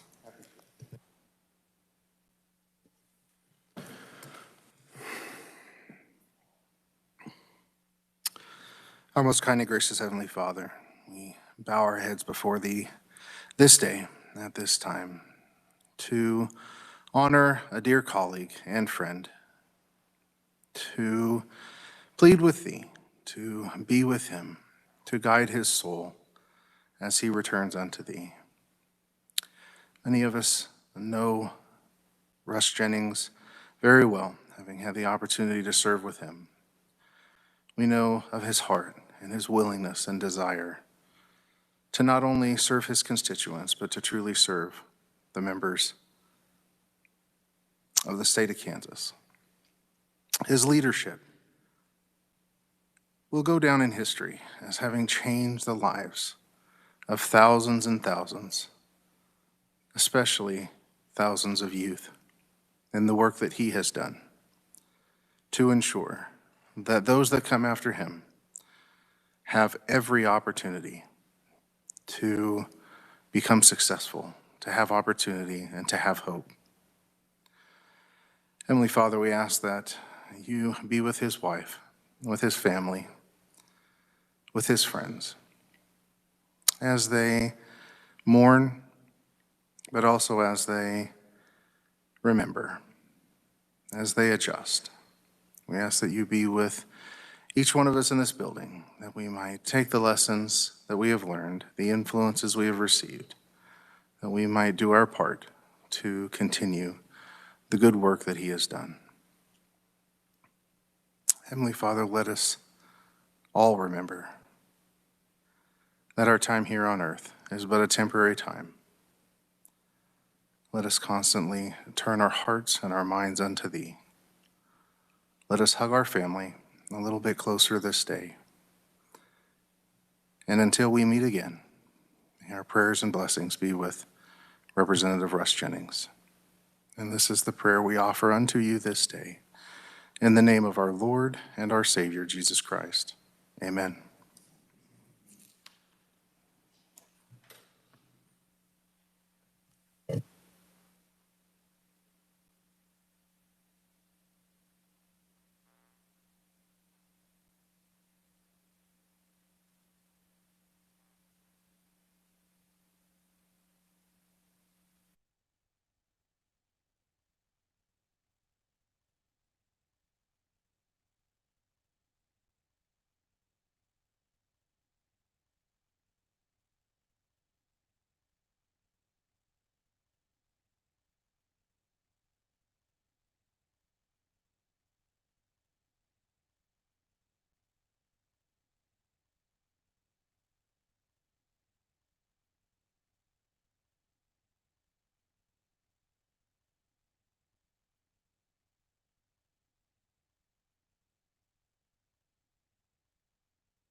I don't think there'll be any changes next year.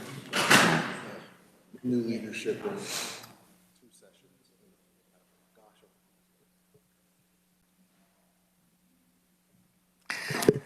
So I'm missing one.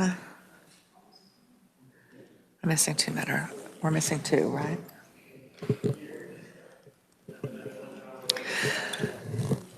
Okay, committee. I think it's time for us to, let's get started on our conclusions and our recommendations.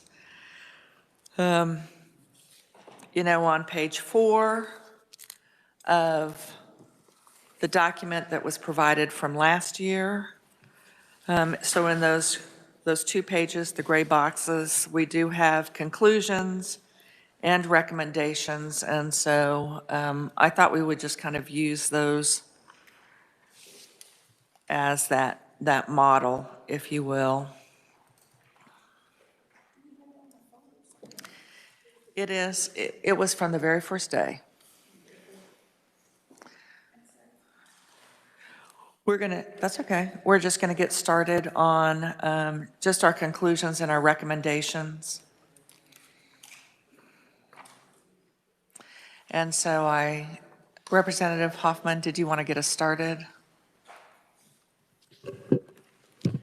Thank you, Madam Chairman. I did, and we can probably turn it into a recommendation, but it's more of a statement. So I did check with Amy Decker, and as long as we have appropriated the money in that reinvestment fund, it is eligible for the department to use. So they can do, so there's 21 million in there. Let's say that another 10 million comes in. Once we've appropriated that through our appropriations, which, usually the end of May, somewhere around in there, then they can spend that 21 million plus what else comes in during that time at any time throughout the fiscal year. So they could do multiple grant funds throughout the year. Okay, so I think that we do want to make sure that we have language in there, that the committee is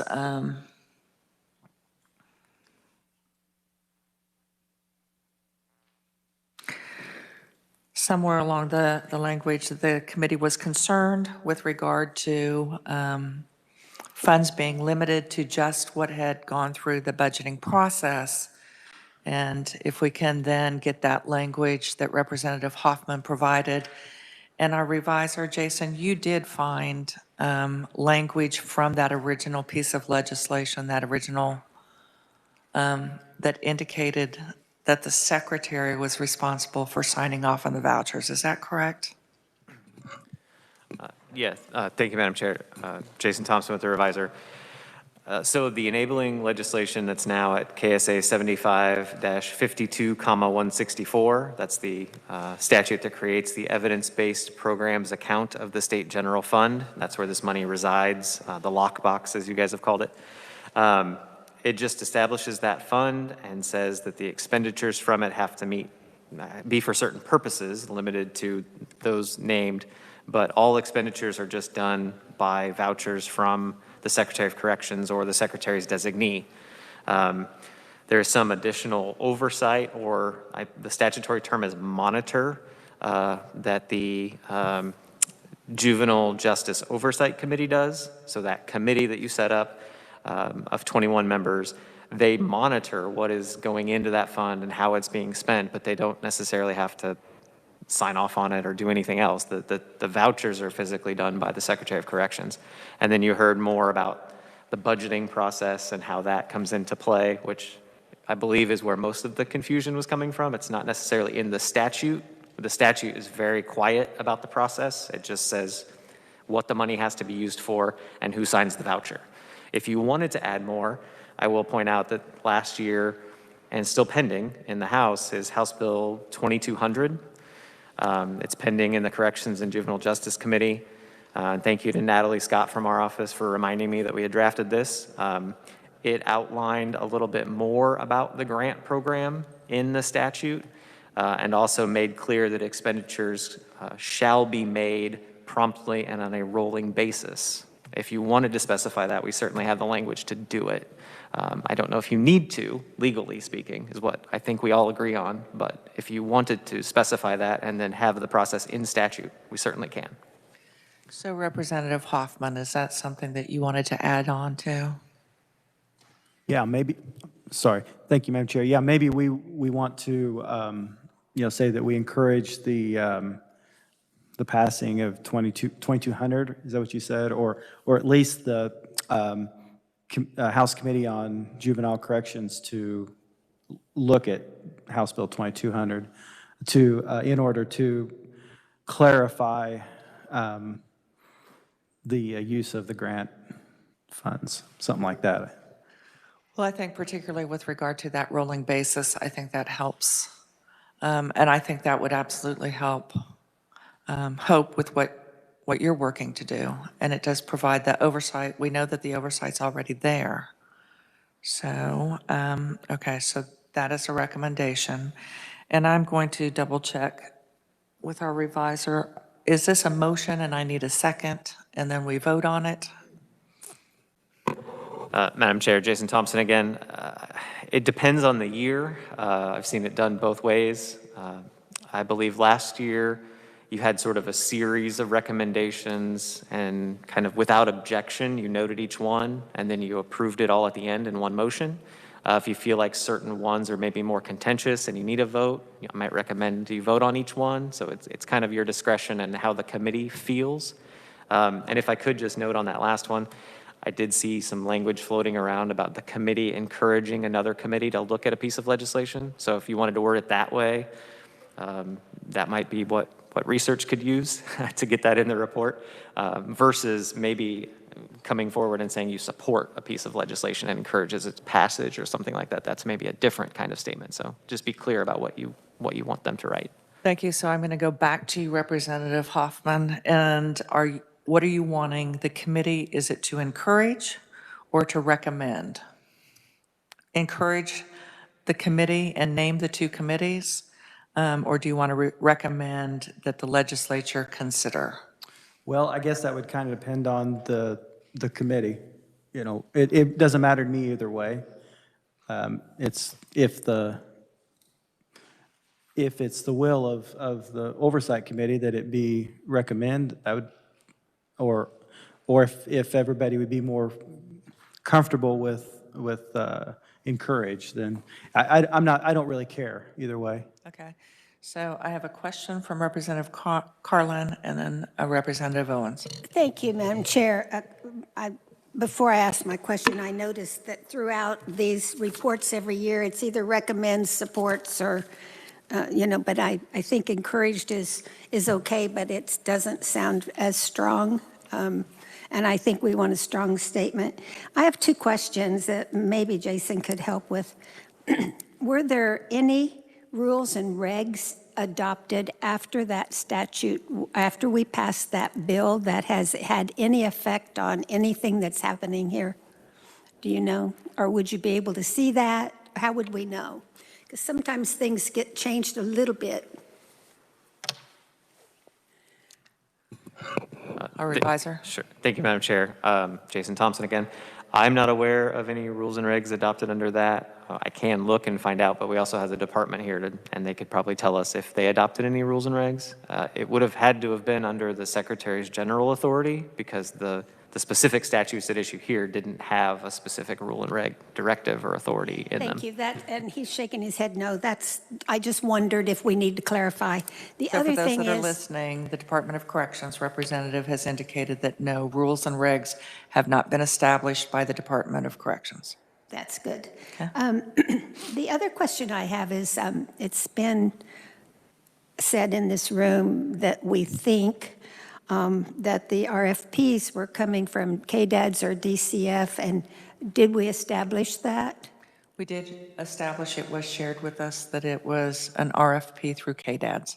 Okay, I wondered why the Department of Administration did not do that, but all right, thank you. Thank you, Madam Chair. Yeah. So going back to Representative Hoffman. Yeah, maybe we would say that the committee recommends that the House Corrections, Juvenile Corrections Committee and the Senate equivalent, or do you guys have a It would be Judiciary. judiciary, look at House Bill 2200 or a similar bill in order to clarify. The only thing that I am a little bit concerned about is I haven't even looked at that bill. And so I'm not sure I want to say, yeah, that's the greatest bill, that we should pass that bill. But I do think that something that clarifies it is kind of what we should do. So I don't know that we want to say that's the bill that has to be passed. I don't know if that makes sense. And I think what you're going for is that distribution of funds. Okay, so are we in agreement that we not cite a particular bill since none of us are familiar with it, but that we recommend legislation to address the distribution of funds? Okay. So committee, are we okay that we continue to move forward, or do you want to take these one by one? Senator Falscadell. Thank you, Madam Chair. Could I clarify with Jason, did you say with or without this bill, we still have the option to do what we want to do or need to do now?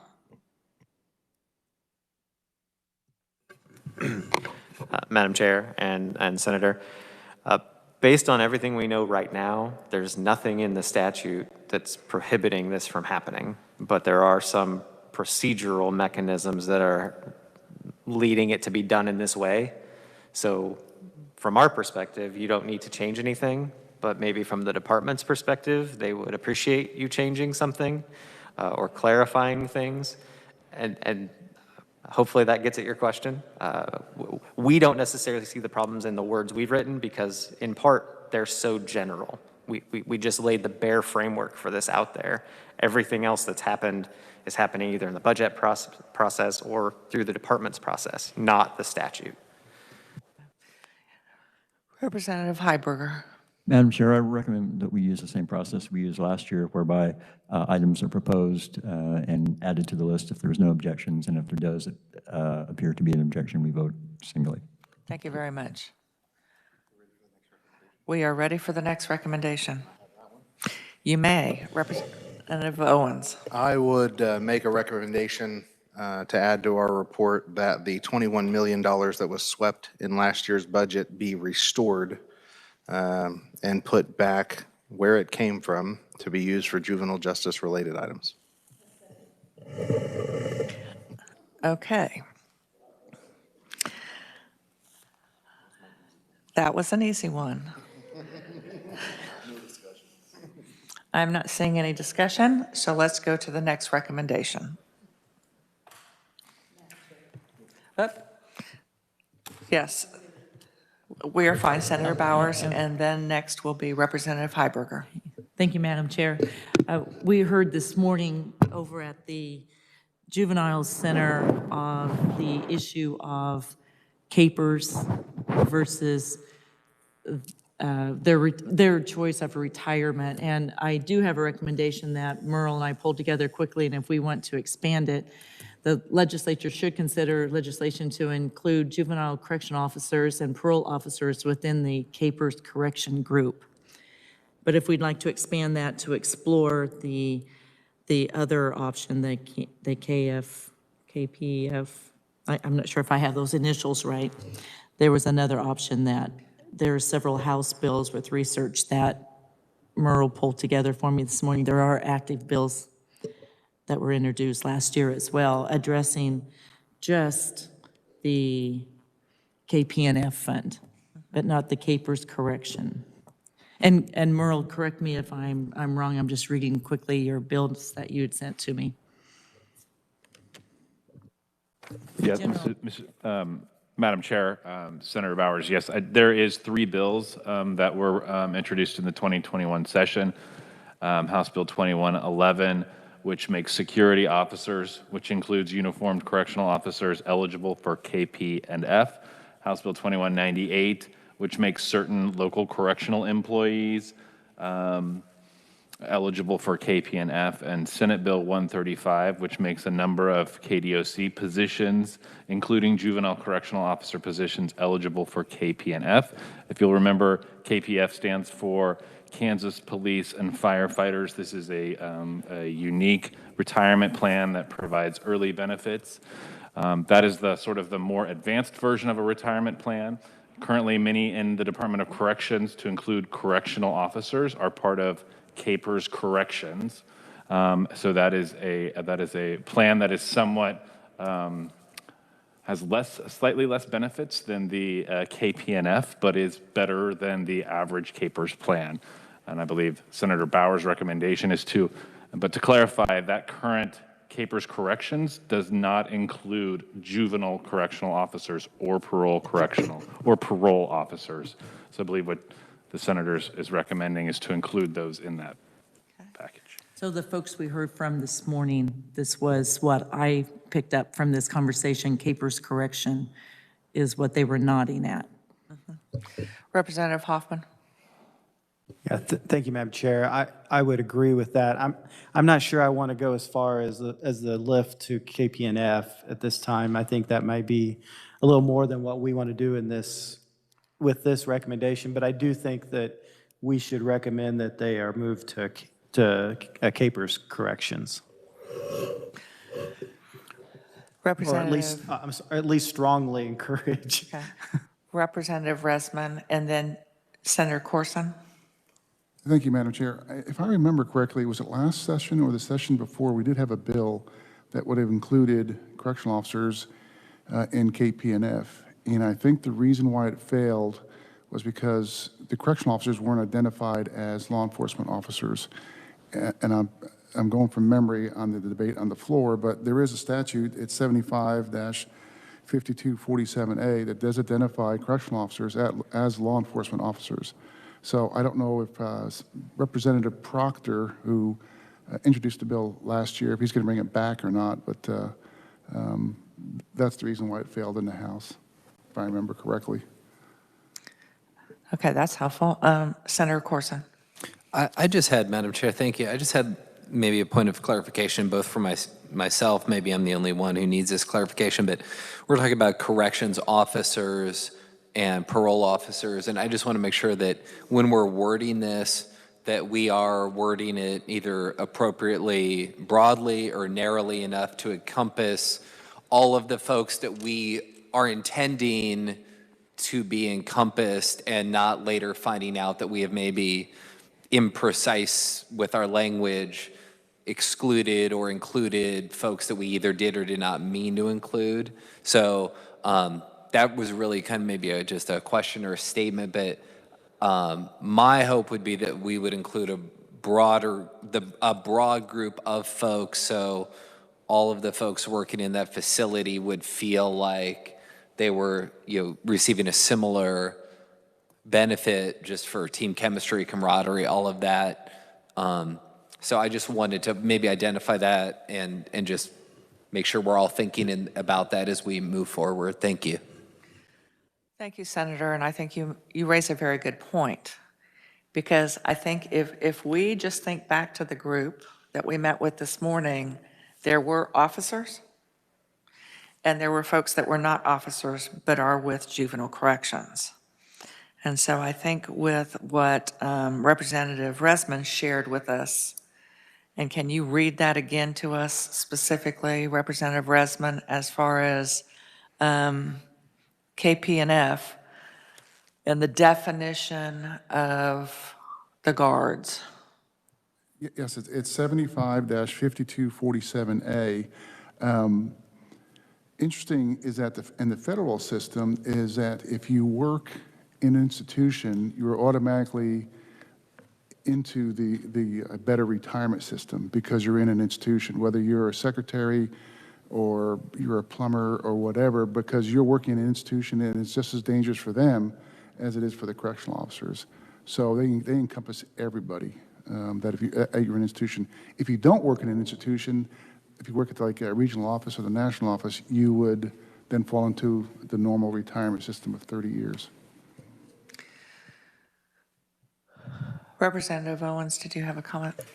Yeah, I was just thinking, is it too broad to say, or does it, and maybe Randall can speak to this, to say that any employee of the Kansas Department of Corrections should qualify to be on Capers Corrections? I'm sorry. Oh, there was a question about, are some of those union employees? I honestly don't know. Hopefully he does. Yep. Randy Bowman, Kansas Department of Corrections again. A few moving parts there. We would welcome language that includes as many of our employees as possible. Much like Secretary testified on wages yesterday, we just really would encourage us all to be thoughtful about targeting certain groups for retirement or pay increases. So we'd welcome that. To the unions, we have 3 separate unions we work with. And I'll get it generically right. I can't get every classification, but generally KOS is our uniformed adult officers and like some administrative assistants, that kind of thing. Teamsters is our juvenile correction officers at Kansas Juvenile Correctional Complex that you were at this morning, but only the corrections officers. And then, and Hope walked out to be my backup. There's another one for our parole officers. For Fraternal Order of Police, I think that one is, FOP. Yes. Representative Owens, and then Senator Bowers, please. Just to follow up, first of all, is anybody that works for the Kansas Department of Corrections in KPNF? So by making that recommendation, would we demote anybody? Not that I have ever heard talked about, so I think I'm confident saying no. So by saying anybody that works for the Kansas Department of Corrections would include uniformed, ununiformed, whatever all of those specifications are, including the juvenile folks, I mean, really, everybody. Yeah, I think as inclusive as you are comfortable being, especially making sure juvenile adult, that's where that statute hangs up currently. Yeah, but if we just said employees of, then everybody's covered. And it would be a step up for those that are not already receiving Capers Corrections. That would be my understanding, yes, sir. So since you are up there, and part of this, the ask was to address pay and benefits. Yes. So Capers would absolutely be considered a benefit, a retirement benefit. Agree. So when we're talking about this group of employees, they would shift from Capers to corrections Capers, and what is the fiscal burden for the Department of Corrections with that shift occurring?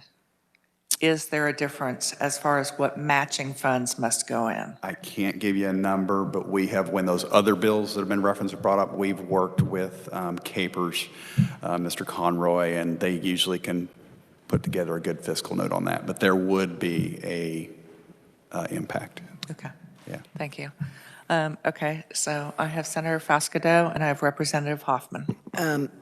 Madam Chair, And then Randy Representative or Finney. Representative Owens, would this also include in what Senator Carson said, would it include the request from Glenda over at Cedric County for her employees, her staff?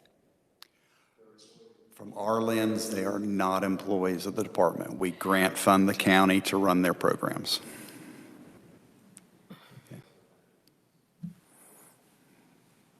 Would they welcome it? I will just guess they probably would. But yeah, we can't consider them our employees, at least from our lens. Okay. Representative Owens, did you have? I was just thinking that you kind of taking it one piece at a time, right? And thanks for the clarification that they're not employees. But if we make a motion or an agreement per se that Kansas Department of Employees go to Capers Corrections, then we could address pay for them in a separate motion. We could address, any other benefits for community corrections in separate motions as well. Okay.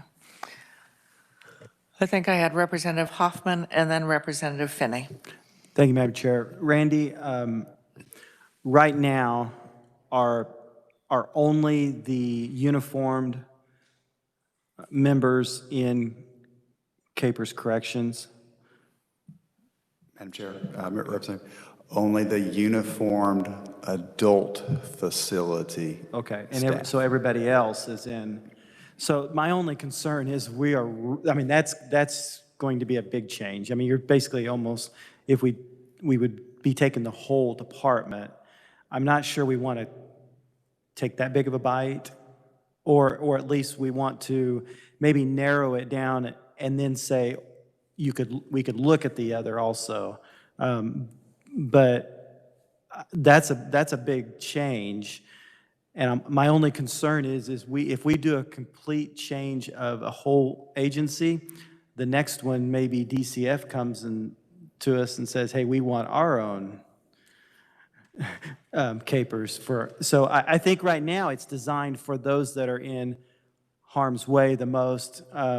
Maybe we could look at saying those working in the correctional facilities, much like the feds do, moving them to, but I'm not sure we want to move the whole group to, because that would include everybody, even those that are in Topeka here in the department. So if that's what everybody wants to do, then I guess, but that's a big change. Randy, real quickly. If I could follow on that, off the top of my head, rough numbers. We're about 3,000 employees, probably 2,000 of them are already over there, or maybe a little more. You got about 150 in parole, you got about 170 in central office, you got 260 at KJ, so you've taken care of 2/3 of it historically. If you were excluding like just central office, call it 170 roughly, if that just helps. I don't know if it helps or not, but. Okay, that does help to know that. So I have Representative Finney and Senator Bowers. Madam Chair, I was looking forward to the recommendation part, so I guess I need to wait till we decide on this. Okay. Senator Bowers. So my question is for Randy. So as Merle pulled this together, and there again, knowing the debate would happen in the Capers meetings with all the numbers and such that we don't know, like what you just mentioned to us, how many, if the words juvenile correctional officer and parole officers, that's not capturing all the staff we saw today, is it this morning? Or is that capturing more narrow group that we could start with those words? Yeah, with those words, Madam Chair, Senator, yeah, as I hear those words, you're limited only to those folks you saw wearing the dark blue uniform, not the counselors you talked to on the living units, not the maintenance guys in the brown clothing you saw, many others, yeah.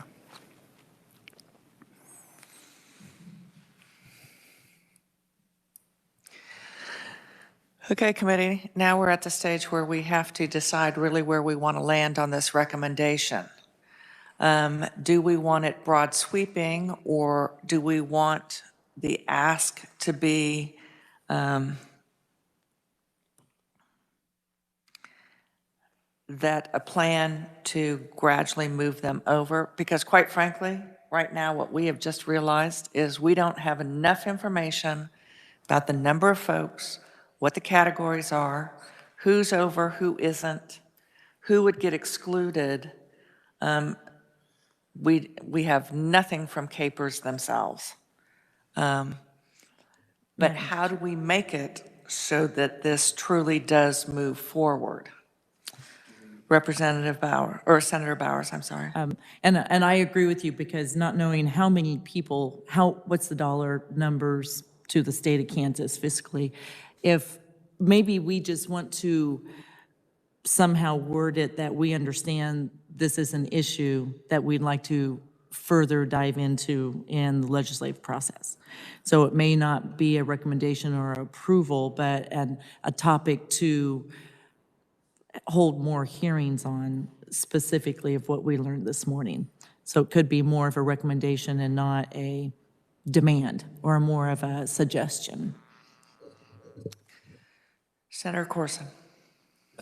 If we were going to do that, one thing that we could do, so we have something that we are asking for some action on in the short term, would be that we could include juvenile corrections officers as our recommendation, and in addition, further study on the impacts of doing closer to what Representative Owens talked about, which would be kind of where I would come down personally, would be all employees. But at a minimum, in the short term, we could at least get our juvenile corrections officers on parity with our adult corrections officers. So we have kind of both a short-term step to do that and a recommendation to strongly consider all employees after we've gathered the appropriate information and understanding of fiscal and other impacts. Thank you, Madam Chair. Yes, Representative Heiberger. Thank you. I appreciate the Senator's remarks. I still support the Owens proposal, and I think that if we go forward with that, it might get whittled down to what Senator Corson suggests, but I prefer starting with the big package. Senator Corson? I also support the Owens proposal. I just want us to make sure we have something with teeth in it for the short term, but I do support the Owens proposal for sure. I think the Owens proposal is a more broad sweeping. I think, however, that language could be put in there with first priority going toward the uniformed in the juvenile program. Does that make sense?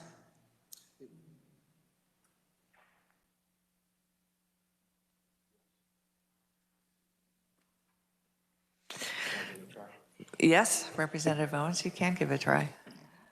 So if the recommendation of this committee is that we support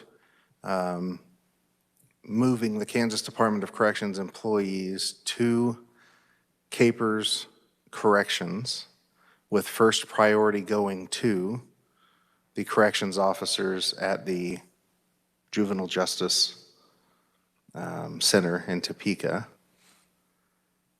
does that get at the heart of what we're trying to accomplish?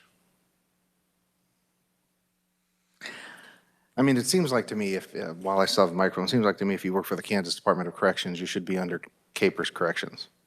Now, whether we bite that off all in 1 year, or whether that's a gradual change, or what that looks like, will obviously be up to the legislature. But at least I know for me personally, I support everybody in corrections being on corrections capers in some way, shape, or form. I appreciate that, especially since we heard that there, it's a little bit like shifting sands, but there are shifting responsibilities due to the shortage. And so it's not as, every day is not as clearly as defined as that job description is.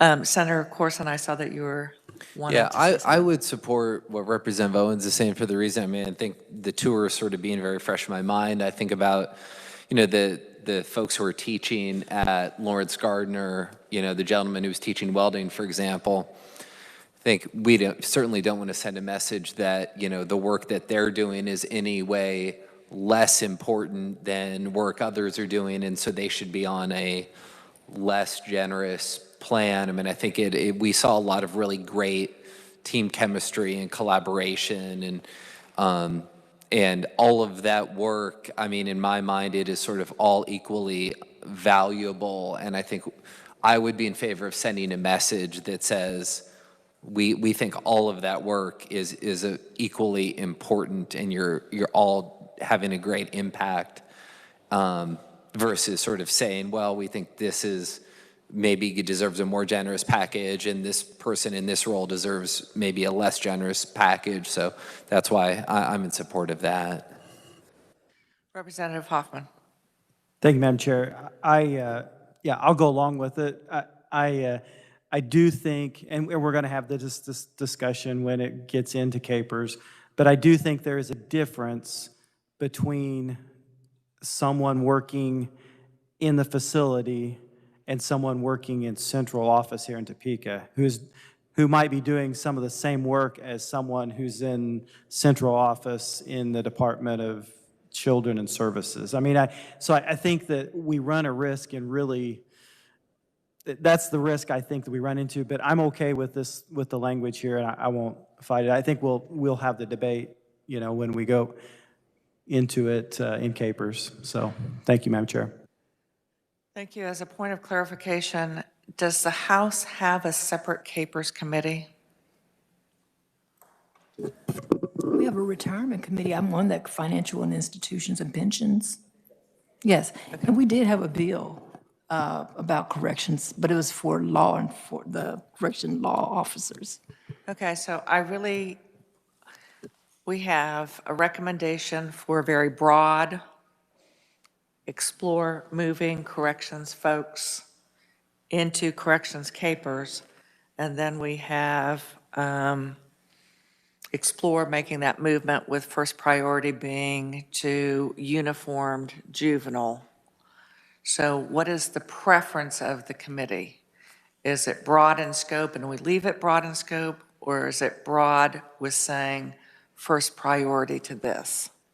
I suggest the first priority because it was difficult even to get the first priority. For us to open it up as a general, it's going to be even way more difficult.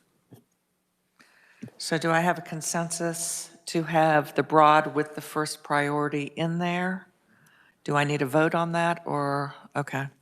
So that's what we will have, the two-step. Madam Chair? Yes. If, first, I just wanted to answer, you asked about a House committee. There is the House Committee on Insurance and Pensions, if that was something you were, you had asked about. But just to clarify, so you're saying the committee recommends to move all KDOC employees to Capers Correctional Plan with first priority going to the juvenile correctional officers.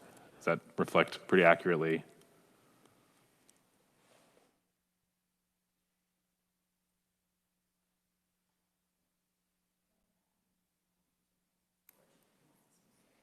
Is that the correct term? Juvenile corrections officers? Yeah, juvenile corrections officers is that series in D of A, HR speak. There's ones and twos and threes, but I think that should be sufficient. Randy Bowman again, sorry. Cyberspace world. Okay. All right. We are ready for our next recommendation. Senator Fascadeau. Madam Chair, although I wish the tour that we just went on, and we saw all the educational programs, the high school setting within the juvenile system department there. I remember a lot of those programs were available when I was in high school, and I wish they were offered up front still in our Kansas high schools across the state. However, I was just very pleased with the program that they have currently. And so I would recommend that the committee strongly support the proposal made by Heather for the $6 million to help continue those programs within the, I still call it the Topeka Correction Juvenile, but, and so that would be my recommendation of, I'm not sure if she said 6 million or 6.1. She actually said 6.6. Okay. And that was that that be the maintenance of effort funds would be directed toward the IT upgrades for Wi-Fi and devices, the PC tablets, as well as the equipment such as the welding CDL simulators. Representative Hoffman. Thank you, Madam Chair. Do we want to add something in there that if, I'm hoping that the maintenance of effort is taken care of in a waiver, that we actually wouldn't have to spend that extra. In that case, then I would hope that we could take the money out of Spark, possibly for that. So I don't know if we want to clarify that, if maintenance of effort is not needed or something like that, that we encourage that the Spark committee look at possibly funding it, something like that.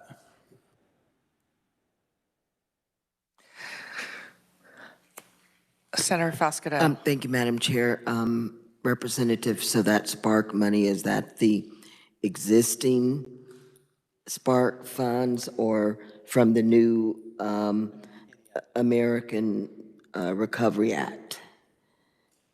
Because I know there's a committee traveling throughout the state now to get recommendations on how to spend that funding. Yeah, I Representative forgot Hoffman. I'm sorry, Madam Chair, I forgot all the different names for all of it, but it's whatever the federal money is that the Spark committee would be looking with.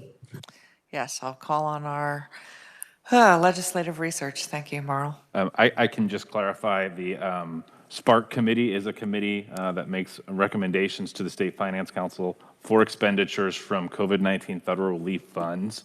And that would be funds provided by through the American Rescue Plan Act of 2020. So the previous funds provided through the CARES Act have been expended or primarily obligated. So these would really be the only discretionary funds left for this purpose.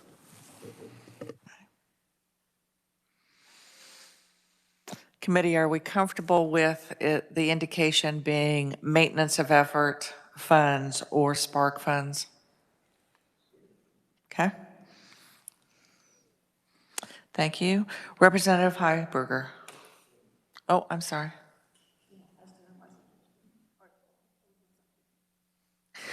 Well, I've bypassed him twice. So here's what we'll do. We're going to do Representative Heiberger, and then we'll do Representative Finney. Thank you, Madam Chair. Some overachiever actually sent in written recommendations to staff this morning, and you see them handed out on your table. That person actually wrote them rather quickly, though, so they might need some wordsmithing. The first one is going back to the terminal medical release bill that we discussed earlier, and that was actually, introduction of that legislation was actually a recommendation in the 2020 committee report. If you look on page 4-2, the top bullet point there. So this basically just has us encouraging the Senate Judiciary to hear and take action on HB 2030. Do you happen to know, so the House did pass this? Yes. And do you know what the vote was on the floor on that? Something like 90-something to 29, I think. I think there are 26 or 29 opponents. That's my memory. Okay. I think it might be helpful for us that the committee recognizes that this particular bill was passed by the House. Make sure we include the date, perhaps the vote on that, and that the committee, are you comfortable with, encourages the Senate Judiciary Committee. We had a hearing, but perhaps to Can strike the hearing. to work that bill. Sure, that's fine.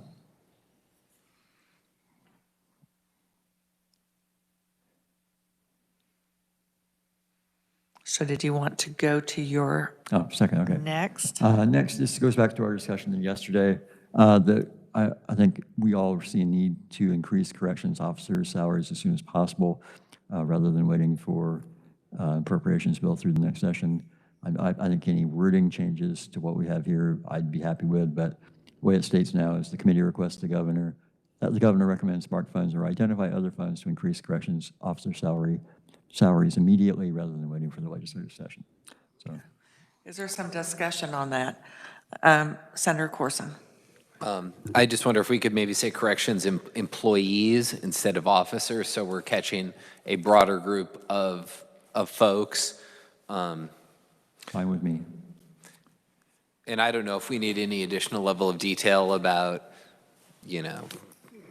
step increases or, we heard about how you don't get an increase unless you get either another job or, so to me, if you're in a job, but I don't know if that's beyond the level of detail or if we wanted to even go down the road, or if we just want to change it to employees and just say increase their salaries.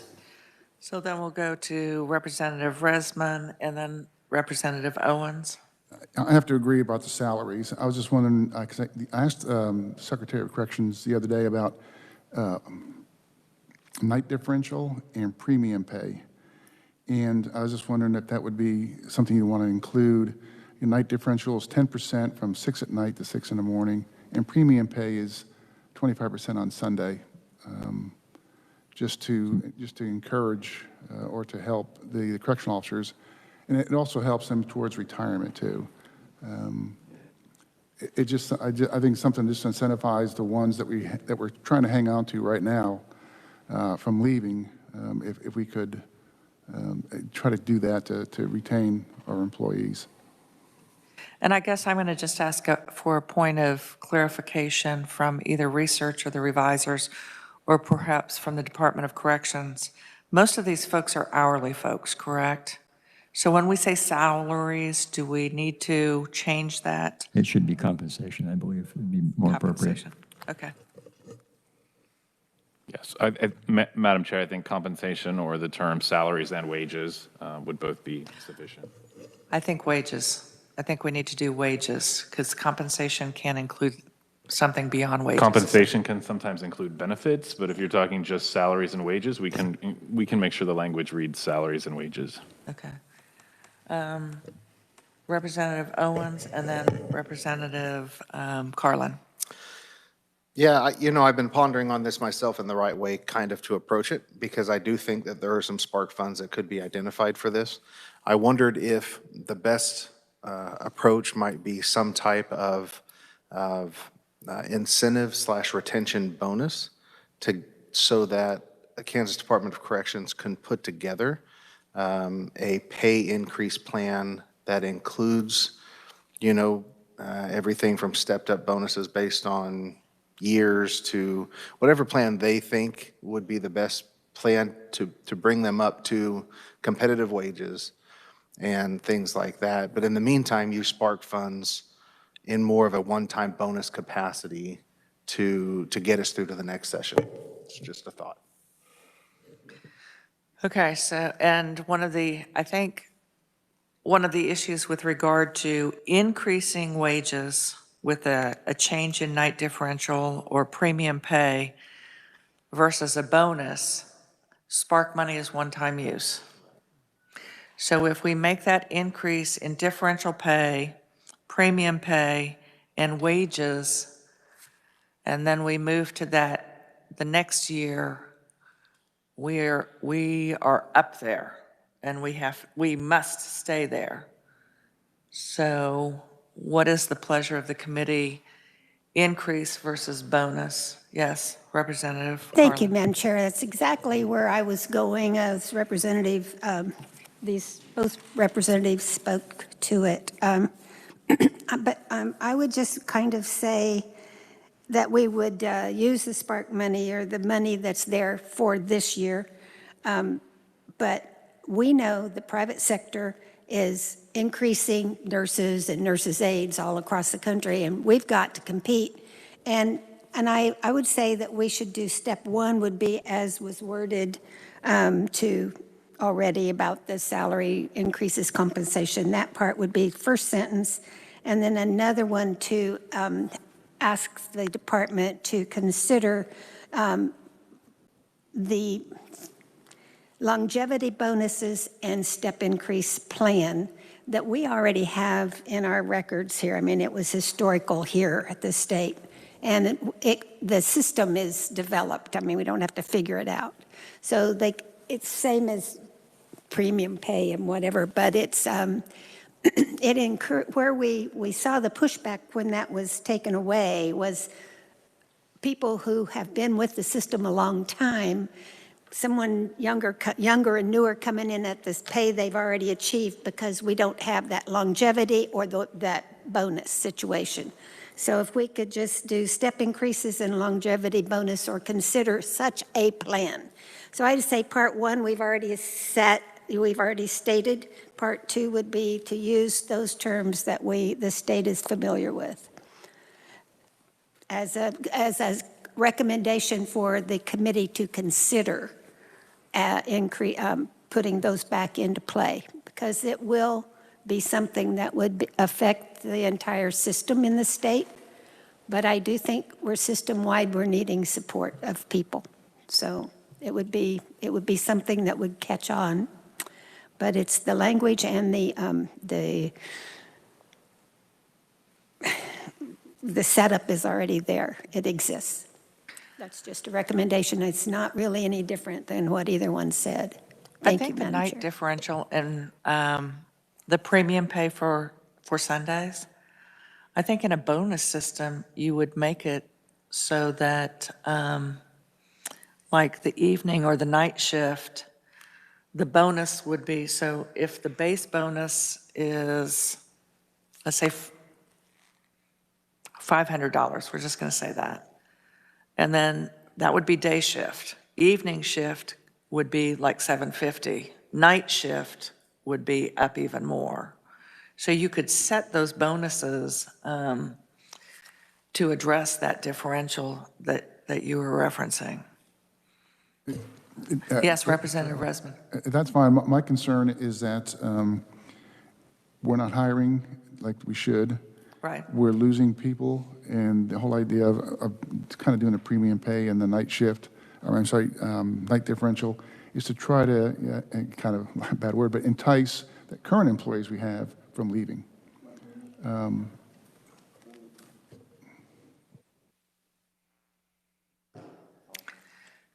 I'm sorry, Representative Hoffman. Thank you, Madam Chair. I like the idea of doing the bonuses at this time. I'd also ask maybe that we add in parole officers into that, so corrections officers and parole officers. But so maybe we want to do it in that we encourage the secretary to immediately come up with a bonus plan and maybe even a new hire incentive plan to for the money to come out of Spark, and then also come to the legislature with a system-wide pay package for future. And that would take in, right now, you get something done, and then we can deal with the other later. I know that my understanding is the steps.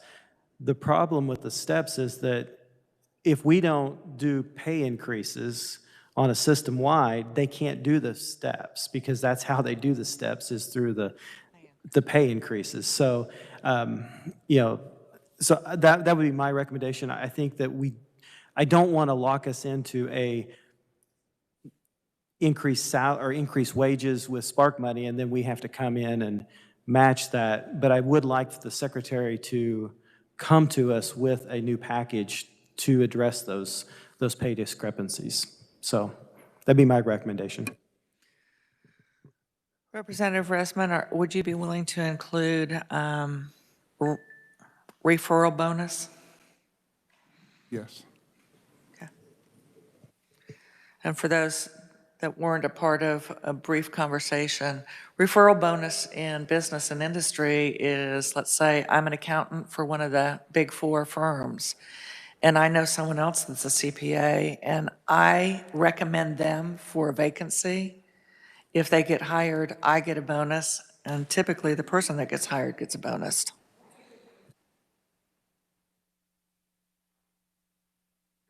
And with regard to Spark money, that would be worth it at this point in time when we are so low as far as new hires. Senator Fauske. Madam Chair, just for clarification, so when we talk about the Spark money and we talk about the American Recovery Act, that new money, we talk about the committee that Spark put together, and they are traveling the state, listening to communities for their ideas of utilizing those funds. Well, the first meeting was held in Wichita, and there were people lined up with suggestions.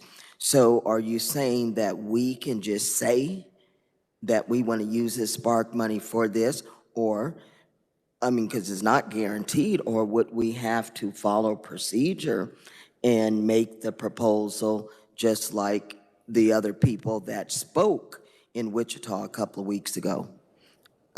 Staff, can you help me out? Thank you. Representative Owens and then Representative Resman.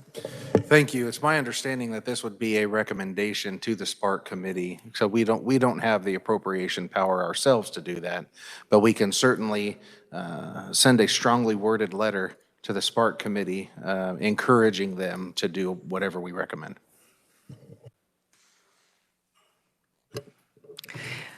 Absolutely, Senator Dahl.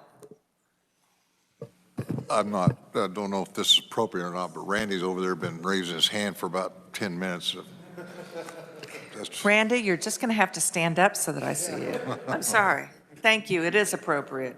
Thank you, Madam Chair. Senator, yeah, well, it's not my meeting, so it won't be appropriate, but we have looked at bonuses. We paid a pandemic bonus early on that I think Secretary mentioned under an existing statute that applies to the Secretary. Our understanding is we don't have authority to do these bonuses you're speaking of, but maybe, just my lack of knowledge, if the Spark Committee or others may have that authority and be able to give it to us. I just wanted to raise that. If you can remove those barriers, that would be much appreciated. Yeah. And I think that language has to be such that funding would come through the Spark Committee to the Secretary for dispersal for that. Okay. Thank you for considering that. Yeah. Representative Resman, did you have a comment? So, no, I don't think that, are we clear on what the language is on this recommendation? Okay, so my power T is telling me, no, we're not clear on what the recommendation is. So let's hear what your version of it is, and let's make sure that we're comfortable with that.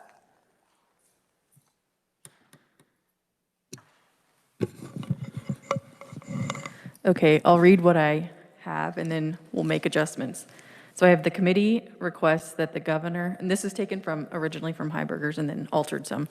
The committee requests that the governor or Spark Committee, I'm not sure how you want it, recommends funding or identify other funds to increase corrections employees. But it was also mentioned officers and parole officers, so I wasn't sure. Salaries and wages immediately rather than waiting for the legislative session. And then I also have the committee would ask KDOC to consider longevity and referral bonuses and step increase plans. And for the KDOC secretary to bring a package to the legislator for pay changes.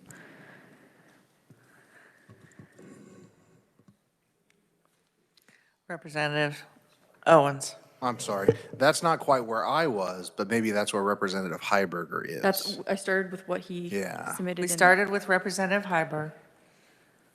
Then Representative Owens jumped in, as well as Senator Corson and Representative Resman, and then Representative Carlin jumped in. So we really do have a camel right here, and I want a horse. I want a bucking bronco. So how do we get that? I'm not sure that we have the authority to urge the governor to do this, but I think we can directly make this request of the Spark Committee.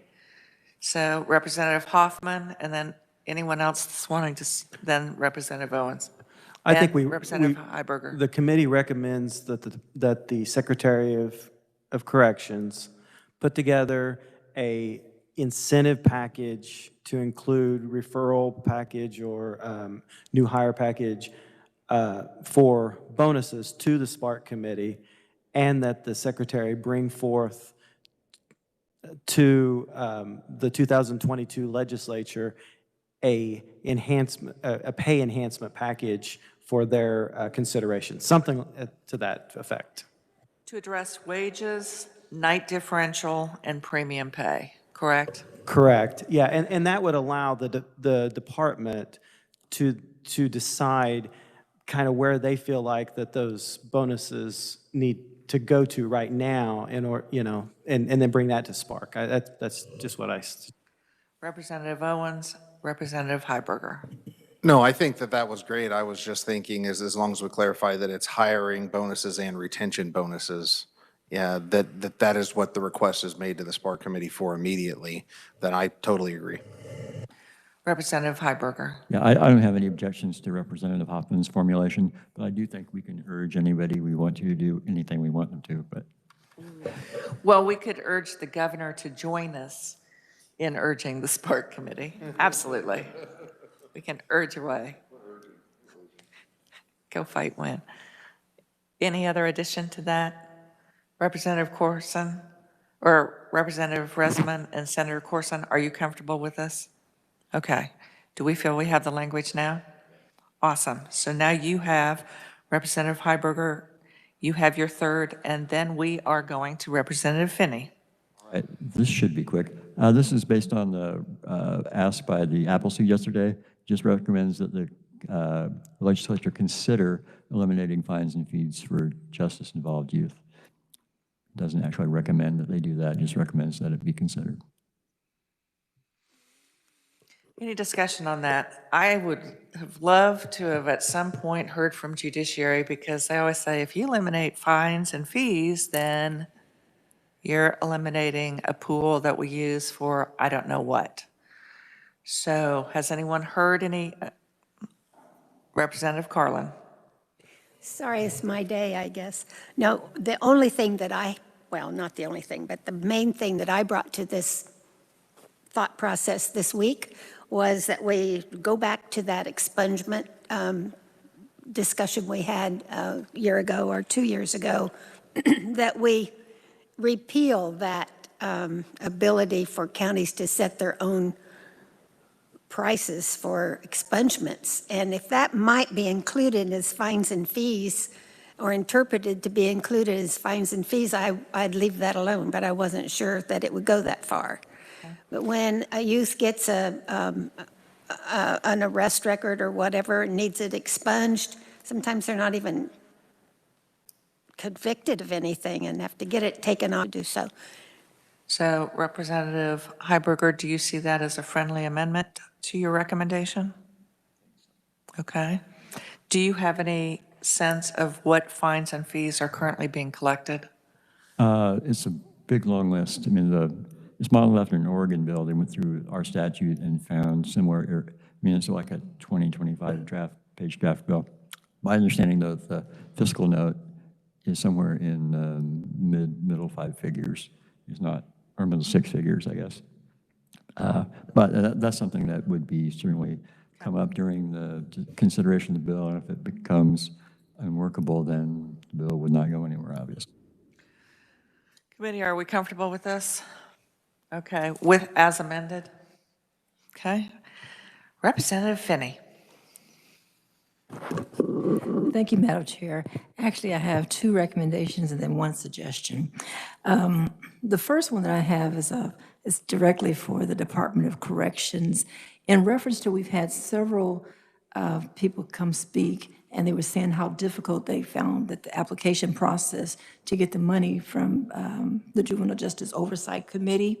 I would like to recommend that they do, if they have an outreach program or a webinar or some type of campaign to let people know exactly what is going on, what does it take to qualify, where do you find the information, and maybe use that as posted on their website. Maybe they could post a webinar or something to give more transparent information to those organizations that are wanting to be a part of it and make a difference in the lives of our children in Kansas.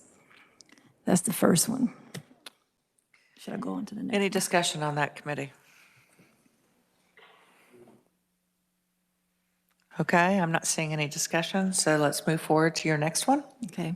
The second suggestion I have is I'm very supportive of Representative Owens when talking about the 21 million, requesting that back. But I recall maybe 3 or 4 years ago when we had the $5 or $6 million that was swept. This committee, we actually recommended that they give it back, and we actually introduced a bill. And we were successful at getting that money put back. I was wondering, can we do that? Is there any reason why we can't do that?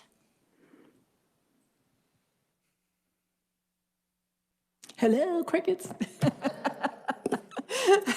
Yes, we can do that. And in fact, the revisor will tell us you can introduce a bill for just about anything, including square dance and polka, et cetera. I do see Department of Corrections, if you can weigh in on that.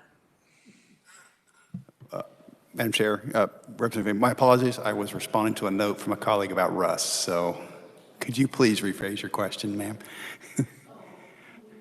Can we do a bill for the 21, to get the $21 million back? We did it for the That would be $5 or my $6 million assumption. and we were successful. And the bill would go directly to Ways and Means and to appropriations. Is there any reason why we can't?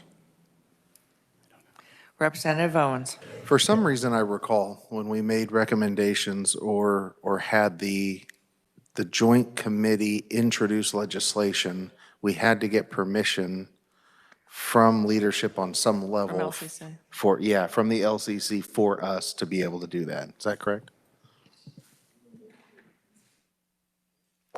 Yes. Thank you, Madam Chair. Jason Thompson, again with the revisor. Yeah, thankfully I had some notes on this from last year. The short answer, if it is one, is that yes, you have statutory authority to request legislation in this committee. However, all special committees are subject to the LCC's sort of traditional review and oversight of proposed legislation. So if you wanted to pre-file a bill in your name, essentially, the LCC would see that you made that request and they likely would approve it. But it does sort of require their stamp of approval to get filed. So I think the direct is we need LCC approval. The indirect is that one of us as a legislator could request the revisers to begin a draft, and that once that draft was prepared for the House and the Senate, then Senate legislators could be co-sponsors and House members could be co-sponsors, correct? If we were not going the LCC path. There's two ways to go about it. Okay. Right. So committee, I guess the question is, even though I think that was one of the first issues that we broached, do we want to make the request of LCC to have something drafted on behalf of this committee for the movement of the 21 million? Oh, Representative Heiberger. I would say yes to that question. I think it sends a stronger message coming from the full committee, and then if that request is rejected, then we could take the route that you suggested. Committee, are we comfortable with that? Can you make that change to the beginning?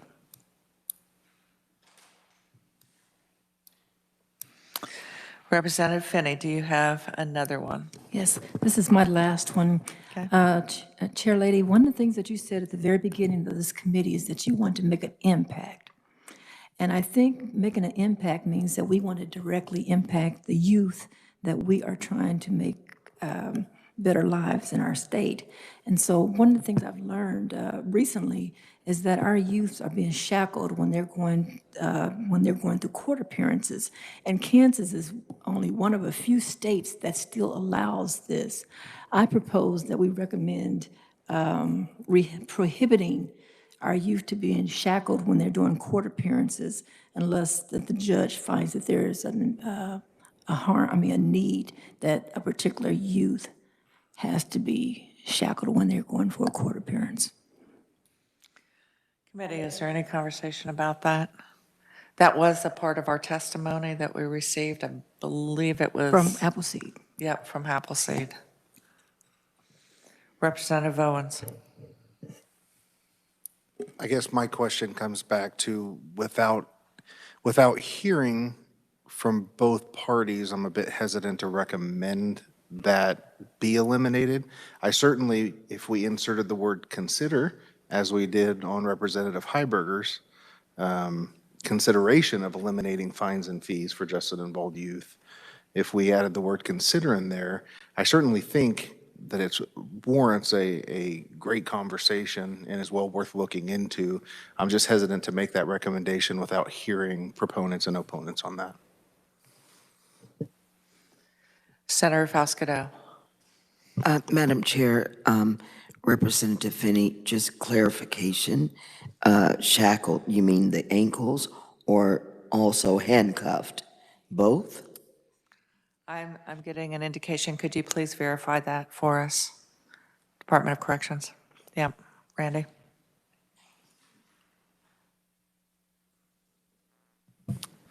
Randy Bowman, Kansas Department of Corrections. As applies to our work, I'm not wanting to speak for the court system and local law enforcement, but you would want to probably be precise. Which do you mean? Waist cuffs, handcuffs, leg irons? What if you use the term physical restraints? It's a little more generic and covers more things, yes. Okay, thank you very much. Senator Corson. Thank you, Madam Chair. I'm very, very strongly supportive of Representative Finney's recommendation, and I would only add to that this wouldn't be eliminating the practice. It would just be requiring that there be a showing of cause that it was necessary. So it would just say that you have to show in this particular instance that it's needed. So we wouldn't be eliminating the practice. We would just be saying, we don't want to inflict trauma. You know, we saw this morning about the high ACEs scores and things that a lot of these juveniles are going through. And I do think that we would all agree that this is additional trauma we're inflicting, and we don't want to do that unless there's been a showing that it's necessary. I would just also add 33 other states and the District of Columbia have passed legislation that require similar kind of showings of cause, which is, I think, what we're getting at. So I'm very strongly supportive. I appreciate the representative bringing this forward. Thank you, Madam Chair. Thank you. So I think that we're wanting the utilization of the language of restraints, that they would only be utilized if there was cause or concern for danger to self or others in the courtroom. Is that correct? Yeah, I think we would, I had a draft language that would say would need to show just cause. And that could be interpreted to cover, I think, either of those examples, Madam Chair. Thank you. I think we're comfortable with the just cause language. All right, committee, what other recommendations do we have? Oh, I'm sorry. Who needs clarification? Yes. Madam Chair, I just wanted to get clarification on the previously we talked about a recommendation to introduce a bill to restore the 21 million to the evidence-based programs accounts. Because this is a joint committee, just wanted to get clarification from this committee. Is that intent to be introduced in the Senate, in the House, or in both chambers? Both chambers. Okay. Then we can have a race to the floor. Yes. The last one is with regard to the restraints. Is that a recommendation for a bill? I think it could be a bill with the just cause of Representative Owens, unless he has a suggestion.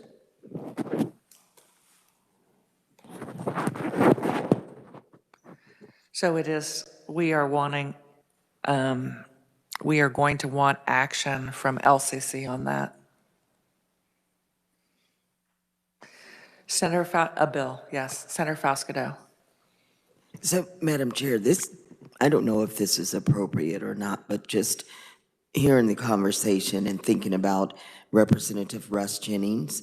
So could we introduce a bill that adds his name to this committee? Because a lot of the things Representative Finney and I were talking, and a lot of the issues that we're dealing with now are initiatives that he brought forward to us. So I don't know, just, moving forward, I just would hope that we would incorporate his name in something in the future. Thank you.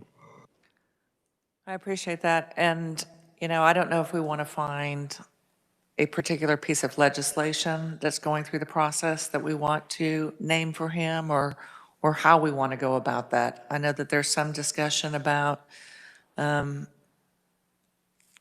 He has served as chair of that committee on the House. Will that House committee continue?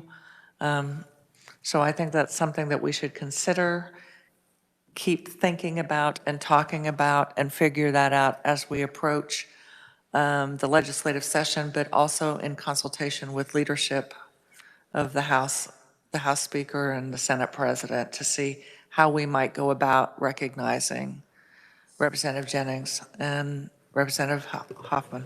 Thank you, Madam Chair. Yeah, we could do something, though, just kind of at the end, a statement of a memorial or appreciation for his service, not only to this committee, but to corrections as I don't know how it would be a statement of appreciation or some sort of acknowledgement. I think we could do that for sure. I'm not sure we want to go as far as, making a decision on naming something at this point, but we certainly, I think, some sort of a statement of appreciation would be beneficial. Senator Foscato. Thank you, Madam Chair. And with that said, I just wanted to ask you, because I know that you had made a comment about the young lady's presentation yesterday with the Progeny project. So that we already have in our recommendations, there are 3 recommendations in her presentation. We had the elimination of the fees. Okay, thank you. Committee, when we were on our tour this morning, part of what was shared with us is the renovation of existing facilities there at the Juvenile Center for career tech education. We also heard a presentation yesterday about the ask for JAG to be a part of what would be next year there at the facility as well. Do we want to make any type of recommendation? The career tech ed renovation would, of course, be one-time money. Is that something that we want to make a recommendation for the Spark Committee to consider? Do we want to weigh in at all with regard to the JAG program being offered there at the juvenile facility as well? I'm posing that as a question. I see a few nodding heads, but I don't know that we have consensus on that. Randy, are you able to clarify, is it in budget? Would it be a budgetary issue, or is it an ask of this committee with regard to funding for the JAG-K program at the JCC? So at the Randy Bowman, Kansas Department of Corrections. At the Kansas Juvenile Correctional Complex, they probably do not have that built into their current budget.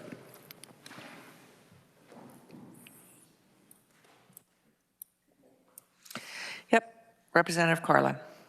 Madam Chair, could they not submit a request for evidence-based programming for JAG? I mean, it seems to me that fits the description that we've been hassling about. We do know, at least with the Kansas Department of Education, the JAG-K program is considered an evidence-based program. I think it fits, and I mean, I would encourage the secretary to, or someone, they need to discuss that among themselves. They either need to apply for funding that way, because that's something that can, as I understand it, it can be tried. If it's effective, it continues. If it's not funded again. I don't know. But I would think it would be effective, and that should be considered under evidence-based programming. Okay, so I think what I'm hearing is that we're recommending that the KJCC apply for evidence-based programs funding for the JAG-K program to be in the KJCC. And the question in my mind, I can't say definitely, I see Jason typing away on his computer. He might be going the same place I am. I think that fund's limited to community-based, so I'm not sure we'd be an eligible applicant. Not 100% certain of that, but I think the intent was to get it to communities, not us keep it in the state agency. So maybe for some, this concept could potentially conflict. Then we're going to need to urge funding for that.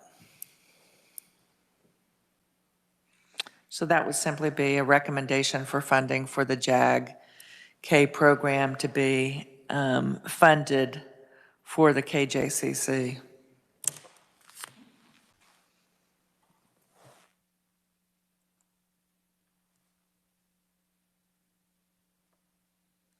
seeing shaking heads, so there we are for that.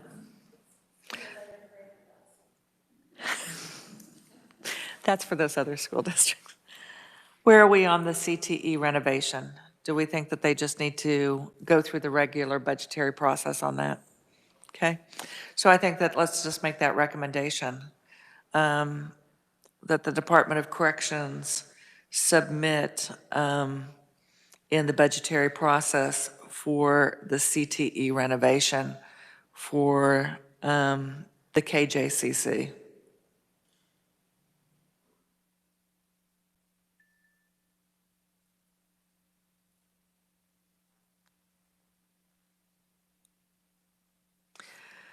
Yesterday, we heard quite a bit of testimony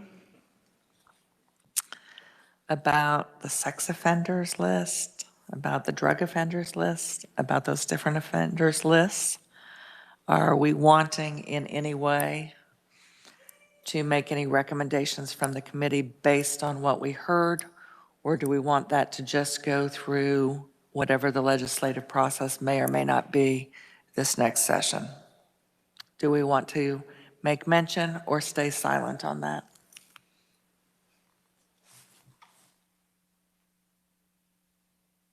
It looks like we're going to stay silent on that. Yes, Representative Resman. Thank you, Madam Chair. I think one of the emphasis was on an exit plan for people to get off of that after so many years or when they complete court. So I can imagine looking at probably those maps, it's probably nothing but covered with dots telling, and we don't even know if they're even correct, but have an exit plan. I think that was one of the things they stressed. So do you want to make any type of recommendation? Yes, I'd recommend that at least we come up with or look into an exit plan from the registration.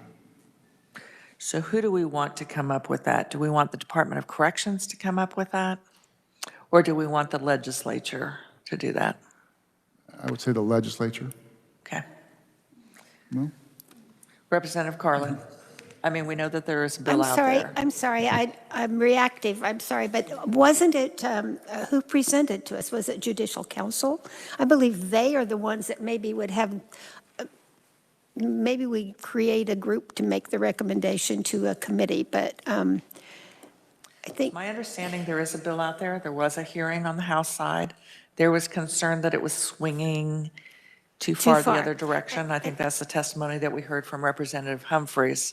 Yes, and I think that's a concern I have too, because I have a friend whose daughter was murdered by a guy who was working with her. I mean, it's like we've got to protect our people from the most egregious criminals, and I don't know how we can, the legislature should not make that recommendation. We don't know. We don't have the expertise. Thank you, Madam Chair. Okay, Representative Owens. Thank you, Madam Chair. So just to follow up on that, so it was the Judicial Council that made that recommendation, and as we began to work it in corrections, I remember the conversation being narrowed down for very similar concerns to maybe just focusing on the drug grid, the drug registry, and creating an exit ramp after 5 years, or just, kind of taking some baby steps where we feel the legislature is comfortable doing that. So there is still a bill sitting there. I don't think it ever came up for a vote or made it to the House floor. So just information so you know. Representative Heiberger. I guess I would support us encouraging adoption of the Judicial Council's recommendations. I think there was a really broad-based committee that put a lot of work into this, and their final proposal was unanimously adopted by that committee. It did hit some headway in corrections. I think it's been pared back some based on that discussion, and I think it's really time we take a step forward on this. So I think it's something we should support. So are you saying support the passage of, or are you saying support that the legislature can continue working on that? I would recommend supporting the current bill draft recommended by the Judicial Council.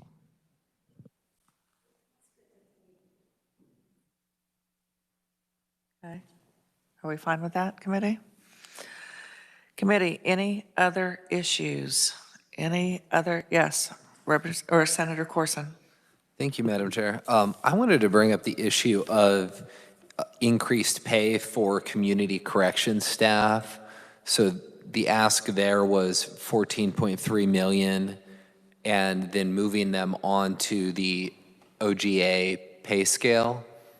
I would like to make a recommendation for that to happen. That's my recommendation. Okay.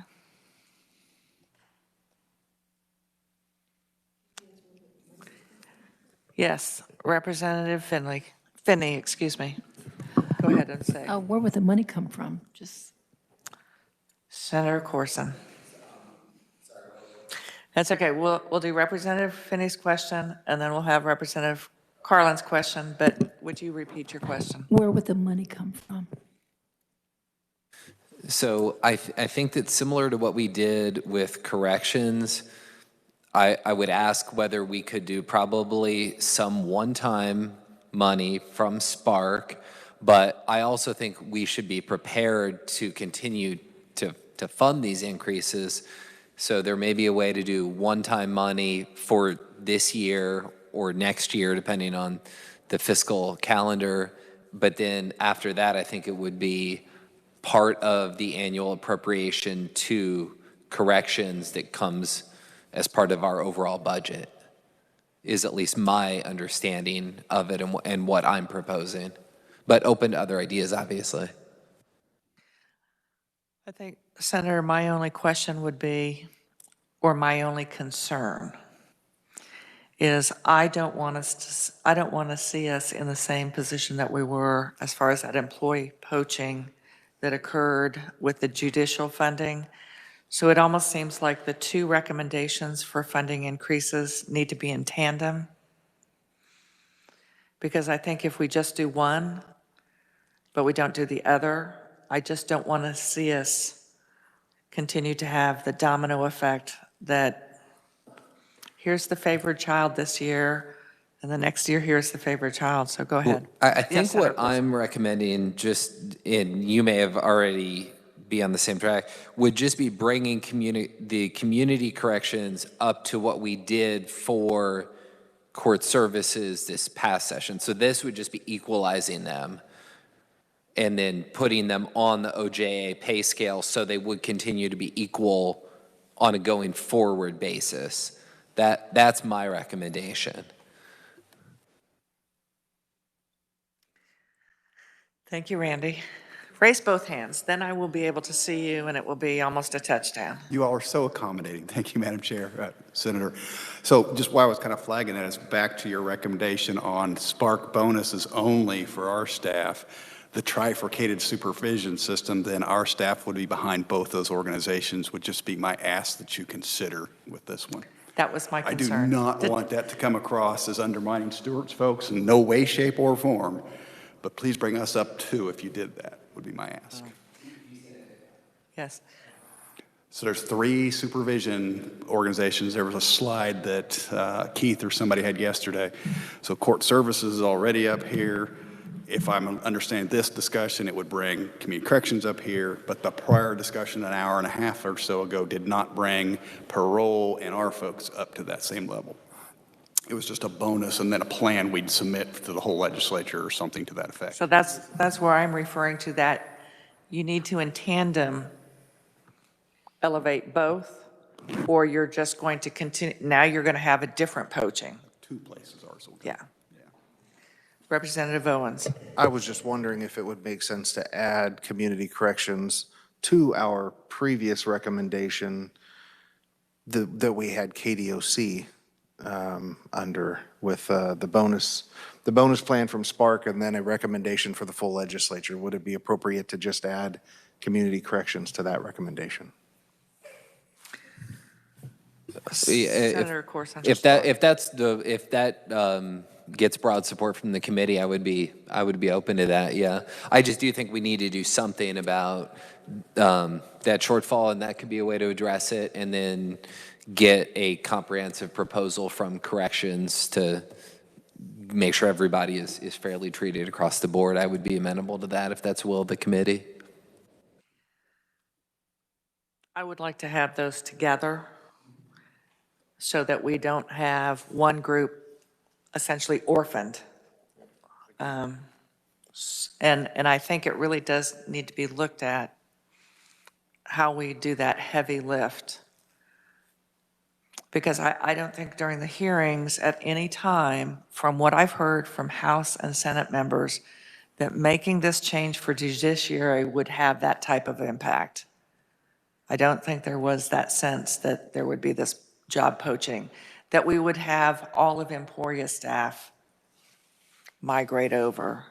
Yes, Merle. Madam Chair, I just wanted to clarify, and Mr. Bowman may have further clarity, but just the money that goes to community corrections, that is a block grant, so that is not salaries and wages that's being paid to them, and those are often partnerships with local counties, and sometimes those counties supplement those funds. So it might be a matter of the agency working with those to determine an estimate and sort of come back to this body with what might be a good. And as a point of clarification, and Stuart, you could probably address this as well, not all counties supplement in the same manner. Yeah, that's correct. You're going to have that county managed issue. And I just wanted to come up briefly and then support the concept of elevating these two groups together, because then that you have a theoretical possibility to say, okay, everybody's where they need to be. We've got a moratorium. But one of those concepts where you can get people into an equal status. We're not opposed to moving that. And Merle's exactly right. This goes down as a grant, but I think that's something that can be structured in terms of making sure that the same amount of resources that economic. The one issue I would note is that anything that's going to have to do with retirement issues that we had talked about, that will never really work for us, because everyone as a community corrections employee is an employee of county government. So whatever your county government system, we're not part of that. I don't think anyone are capable. So maybe there may be one or two.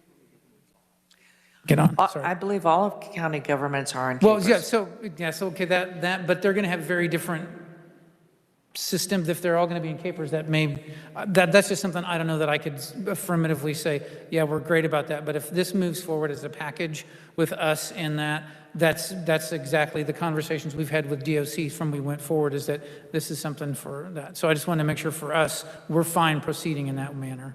And would you just real quickly name and title, please, so that... Stuart Little, Kansas Community Corrections Association. Thank you. Representative Carlin, am I missing it? Okay. Thank you, Madam Chair. That was my point, and I was trying to say to Senator Corson when he was making the motion, the counties set individual pay for me and you and whoever works there, but they really, I mean, it's a convoluted system, and I'm not exactly sure how it works, but I know the complaint has always been that the county pays us, but we're under the state or vice versa. And so, but I think our recommendation should go forward with all three groups getting the same kind of treatment, the three, and then somebody else can worry about the details. You know, I mean, our recommendation. No, we're going to have to comb through the details at some point legislatively. So someone else can worry about it. It's us. Well, we're the ones that have to worry about it. Well, I'm just saying the counties having to implement it, they would have to grapple with it. We can't do that for them, but we can suggest it, and we can They would, and quite frankly, though, here's the interesting things. Counties received CARES funding. Yeah. Counties received CARES funding, and they, within the county, were able to determine how they would disperse it. And I don't think we heard any testimony that at the county level, any of those folks received any type of bonuses at all. If they did, they just didn't share it. So thank you, Madam Yeah. Chair. That was my concern, but Yeah. I think that we can make the recommendation. Randy, did you have something to add? Well, if it helps, I was just going to offer Randy Bowman again. In their grant request, we have the salary for every individual. So if you were to appropriate money, I think we could, go, okay, this person's here and they need to go up to here. So we'd up the grant for each department specifically, I imagine is how we would do that. So I think it's doable is my point, I suppose. Committee, the only other thing that I had to recommend is we do have from last year's, there was that recommendation about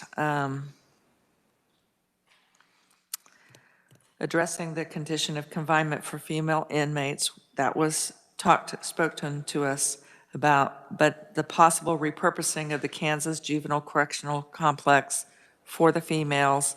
And then item number 5 on our list was expediting the study for potential of repurposing the Kansas Juvenile Corrections Complex, as well as the formation of 3 smaller regional dispersed juvenile facilities. And I think it just might be appropriate for those that are following the work of this committee that our recommendation be at this time that we await the evaluation of the Clark and Emerson study before any determination is made for 3 regional juvenile facilities or any changes to the current facility, juvenile facility to retrofit for the females. I just think that we should at least have some kind of language that we're going to put on hold any consideration for changes or additions of facilities until we have that Clark and Emerson study to evaluate, if that makes sense. Senator Corson. Thank you, Madam Chair. I have one last recommendation, which is that we recommend that the legislature enact the legislation implementing the Kansas Sentencing Commission policy recommendations. If you remember, we got that briefing on Monday. We can obviously can talk about them, but I think they're really well thought out, well considered, practical, common sense things that I think generally just sort of bring us into alignment with, in some cases, what is already taking place, and I think just kind of simplifying and I think that everybody heard the presentation, so I'll let folks, sort of gauge what they thought of it, but I thought they were well considered and kind of common sense recommendations that I think would be beneficial. Thank you. Representative Heiberger. Well, as a Kansas Sentencing Commission member, I've already voted to move these forward, so I agree. Any further comments on that? Seeing none, yes. I just wanted to clarify, the Sentencing Commission had about 8 bills that they were recommending. Is that what you're referencing, Senator? Okay. And if I have the mic, ma'am, could I get one more clarification? I apologize. You absolutely may. Related to the bill to restore $21.1 million to the evidence-based programs account, because that is state general fund money, that would have to be an appropriation from the state general fund, so that would be an appropriation bill. Again, I just wanted to see if there was any intent from this, because this is a joint committee. Is this something you want introduced in the House chamber, Senate chamber, or both? Both. Okay.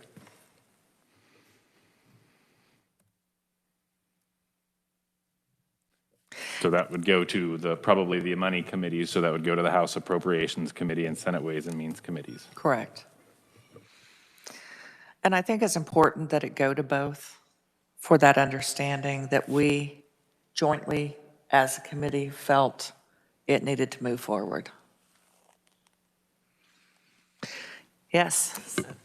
Madam Chair, while we're cleaning up, the other piece of legislation that was requested was at Representative Finney's recommendation on physical restraints. Is that just one chamber or both chambers, just to be clear? Both. Yes. Thank you, Senator Madam Chair. Corson. Could we have could we just get the recommendation that we added the community corrections language to? Could you read it again with that community corrections piece added? Just. Well, we're going to go through we're going to hear each of them, and then but yes, let's go through that real quick to make sure that we have that down pat.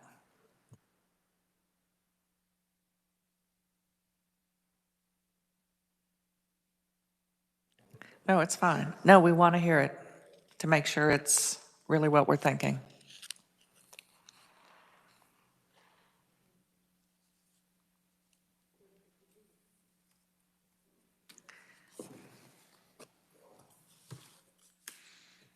Was it your understanding that that it be a part of the KDC one, or it's two separate ones?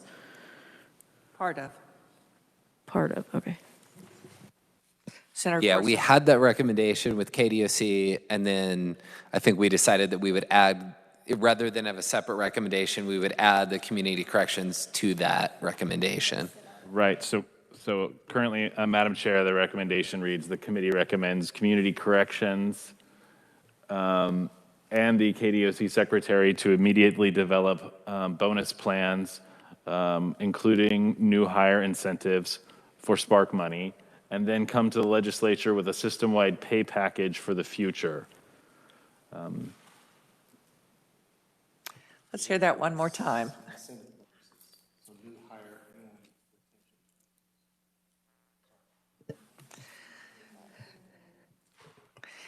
Merle, could you read that one more time for us slowly? Yep. The committee recommends that community corrections and the Secretary of Corrections to immediately develop a bonus plan, including new hire incentives to be funded with Spark money. Okay, stop right there. There was something more than new hire incentives. And retention. So new hiring incentives and retention bonuses. Got it.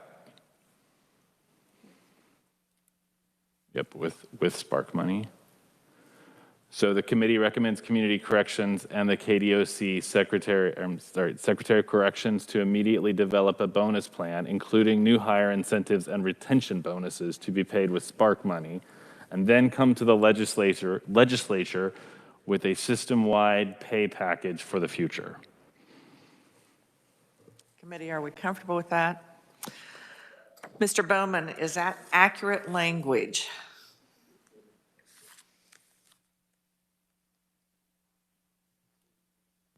Randy Bowman, Kansas Park Partners. Thank you, Madam Chair.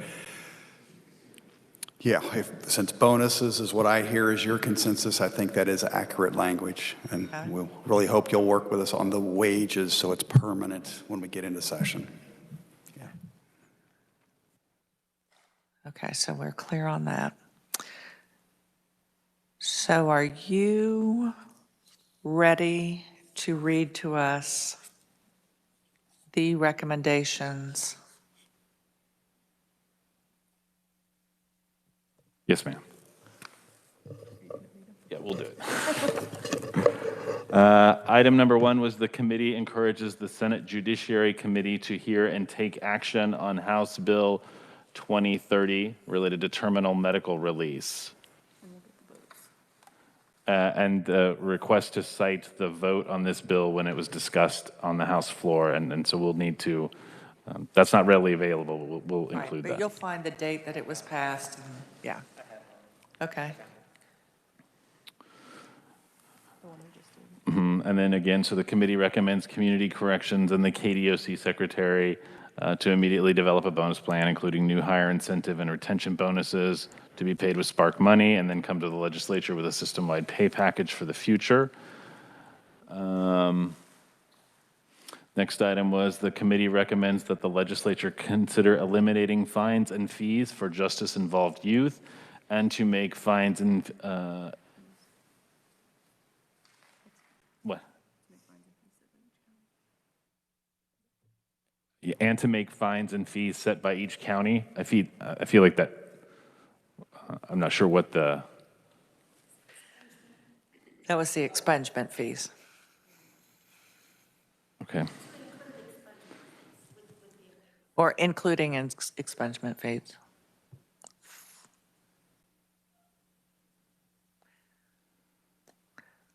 So Merle, could you read that again for us? Yep. The committee recommends that the legislature consider eliminating fines and fees for justice-involved youth to include expungement fees set by each county. Next item is the committee recommends that KDOC conducts an outreach program, webinar, campaign on how to apply for funds from the evidence-based programs account. Next item is the committee recommends that $21 million be restored and put back where it can be restored to the evidence-based juvenile programs account. This bill would be introduced into both Senate Ways and Means and House Appropriations. The committee recommends to allow all KDOC employees to be included in the CAPERS correction plan, with first priority going to juvenile correctional officers. Committee recommends a bill to prohibit the restraint of juveniles in court appearances without a showing of just cause. The committee recommends funding for the JAG-K program. The committee recommends funding for the JAG-K program at the Kansas Juvenile Correctional Complex. I'm not sure if we captured that one exactly how it was.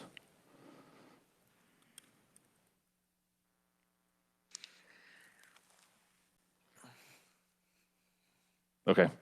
The committee recommends that KDOC submits an appropriation request for CTE renovation at KJCC. Committee recommends passage of the offender registration bill along with the proposal of the Judicial Council's recommendations. Committee recommends that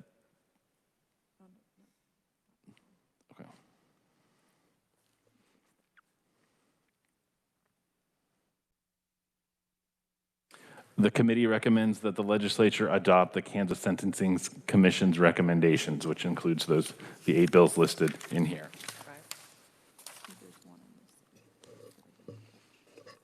And that's what we have noted. There was some discussion about Chairman Jennings and possibly a notation or as part of the committee report. There was some discussion about a committee being renamed, and then there was some indication that perhaps it might be an option to just include a commendation or notation in the committee report. But that was... I think that a couple of us will work on some language for that. Okay. Okay? Yeah, and that we don't have to have that language right now. We'll just make a note that there will be some sort of notation. Didn't Senator Falsco have a recommendation too, something to do with 6 million with technical something? Yeah, I'm not hearing that one. Committee strongly supported a proposal of $6 million to be directed to IT capabilities, and I believe this was a proposal from Heather Morgan, if I remember right. It was. She's the executive director of the Kansas Association of Community College Trustees. Yeah, so that proposal would mean the committee recommends or supports the Kansas Association of Community Colleges request of $6.6 million directed to IT capabilities, correctional facilities. And that was using either maintenance of effort funds, the MOE funds, or Spark funds. Okay. To be funded with either funds intended for maintenance of effort or Spark funds. Correct.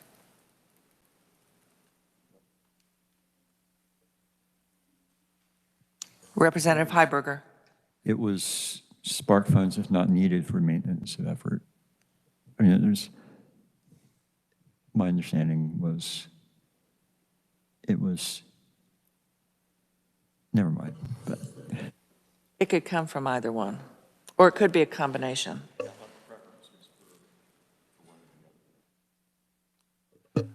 I believe Representative Hoffman mentioned that there is a waiver in the U.S. Department of Education to eliminate the maintenance of effort requirement, but I think that's why the intent to add the or Spark funds was added to that. Right, because we're optimistic on the MOE waiver. We're being very optimistic. So, yes.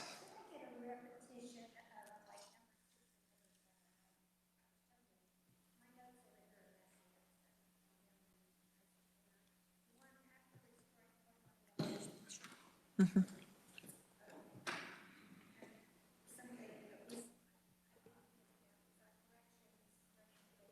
Sure. First, there was the committee recommends a bill to prohibit the restraint of juveniles in court appearances without a showing of just cause. And then the next item was the committee recommends funding for the JAG-K program to be funded at the Kansas Juvenile Correctional Complex. Okay, the one prior to shackling was the committee recommends to allow all KDOC employees to be included in the CAPERS correction plan with first priority going to juvenile correctional officers.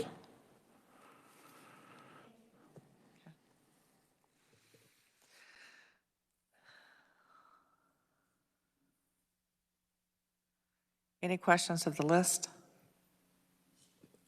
Yes, Merle. I'm sorry, ma'am, I'm sorry, but I think you also had a recommendation about putting on hold any considerations for changes to the Topeka Correctional Facility, the women's facility, or the 3 regional facilities.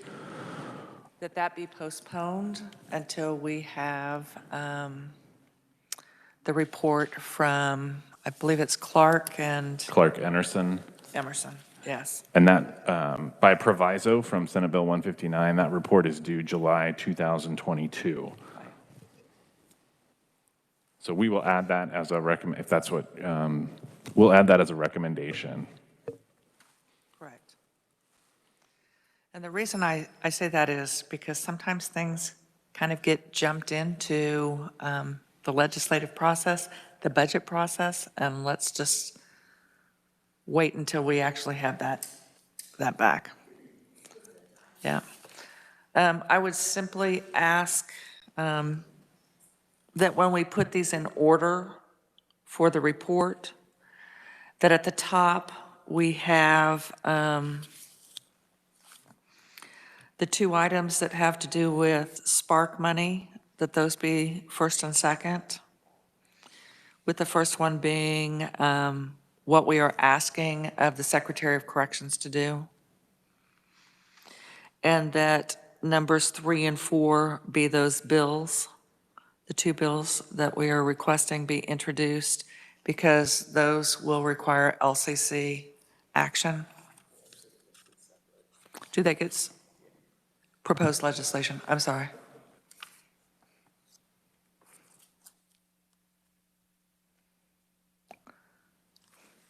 So, but if we could, then we'll just go with the Spark and the MOE so that that's at the top, because that is the most immediate need.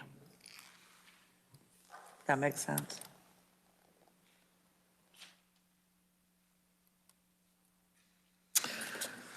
Okay, so we've lost 2 members, 3 members. We still have 8. Okay. So there we go. So committee, at this time, now we've got 9.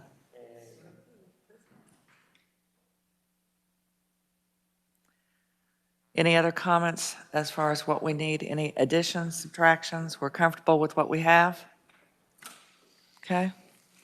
So all those in favor of the recommendations of the committee say aye. Aye. Opposed? Please let the record show that it is unanimous of those that are here with us today. So we have Senator Dahl, we have Representative Resman, we have Senator Corson, we have Representative Carlin, we have Senator Bowers, we have Representative Owens, we have Senator Baumgardner, we have Representative Heiberger, and we have Representative Finney that cast their vote. Committee, thank you for your participation in the tours. Thank you for your participation during the hearings. Thank you for your kind consideration during what have been some stressful couple days, particularly for those of us that have known Representative Chair Jennings so well, have worked with him for many years. Thank you for being such a collegial, constructive committee. And I think we're going to be ready to hit the ground running come January 10th. Woohoo. Let's see how much of this we can actually get over the finish line. Thank you so much, and our meeting is up before we adjourn. Staff, you've been awesome. Thank you so much. Thank you. We couldn't do it without you.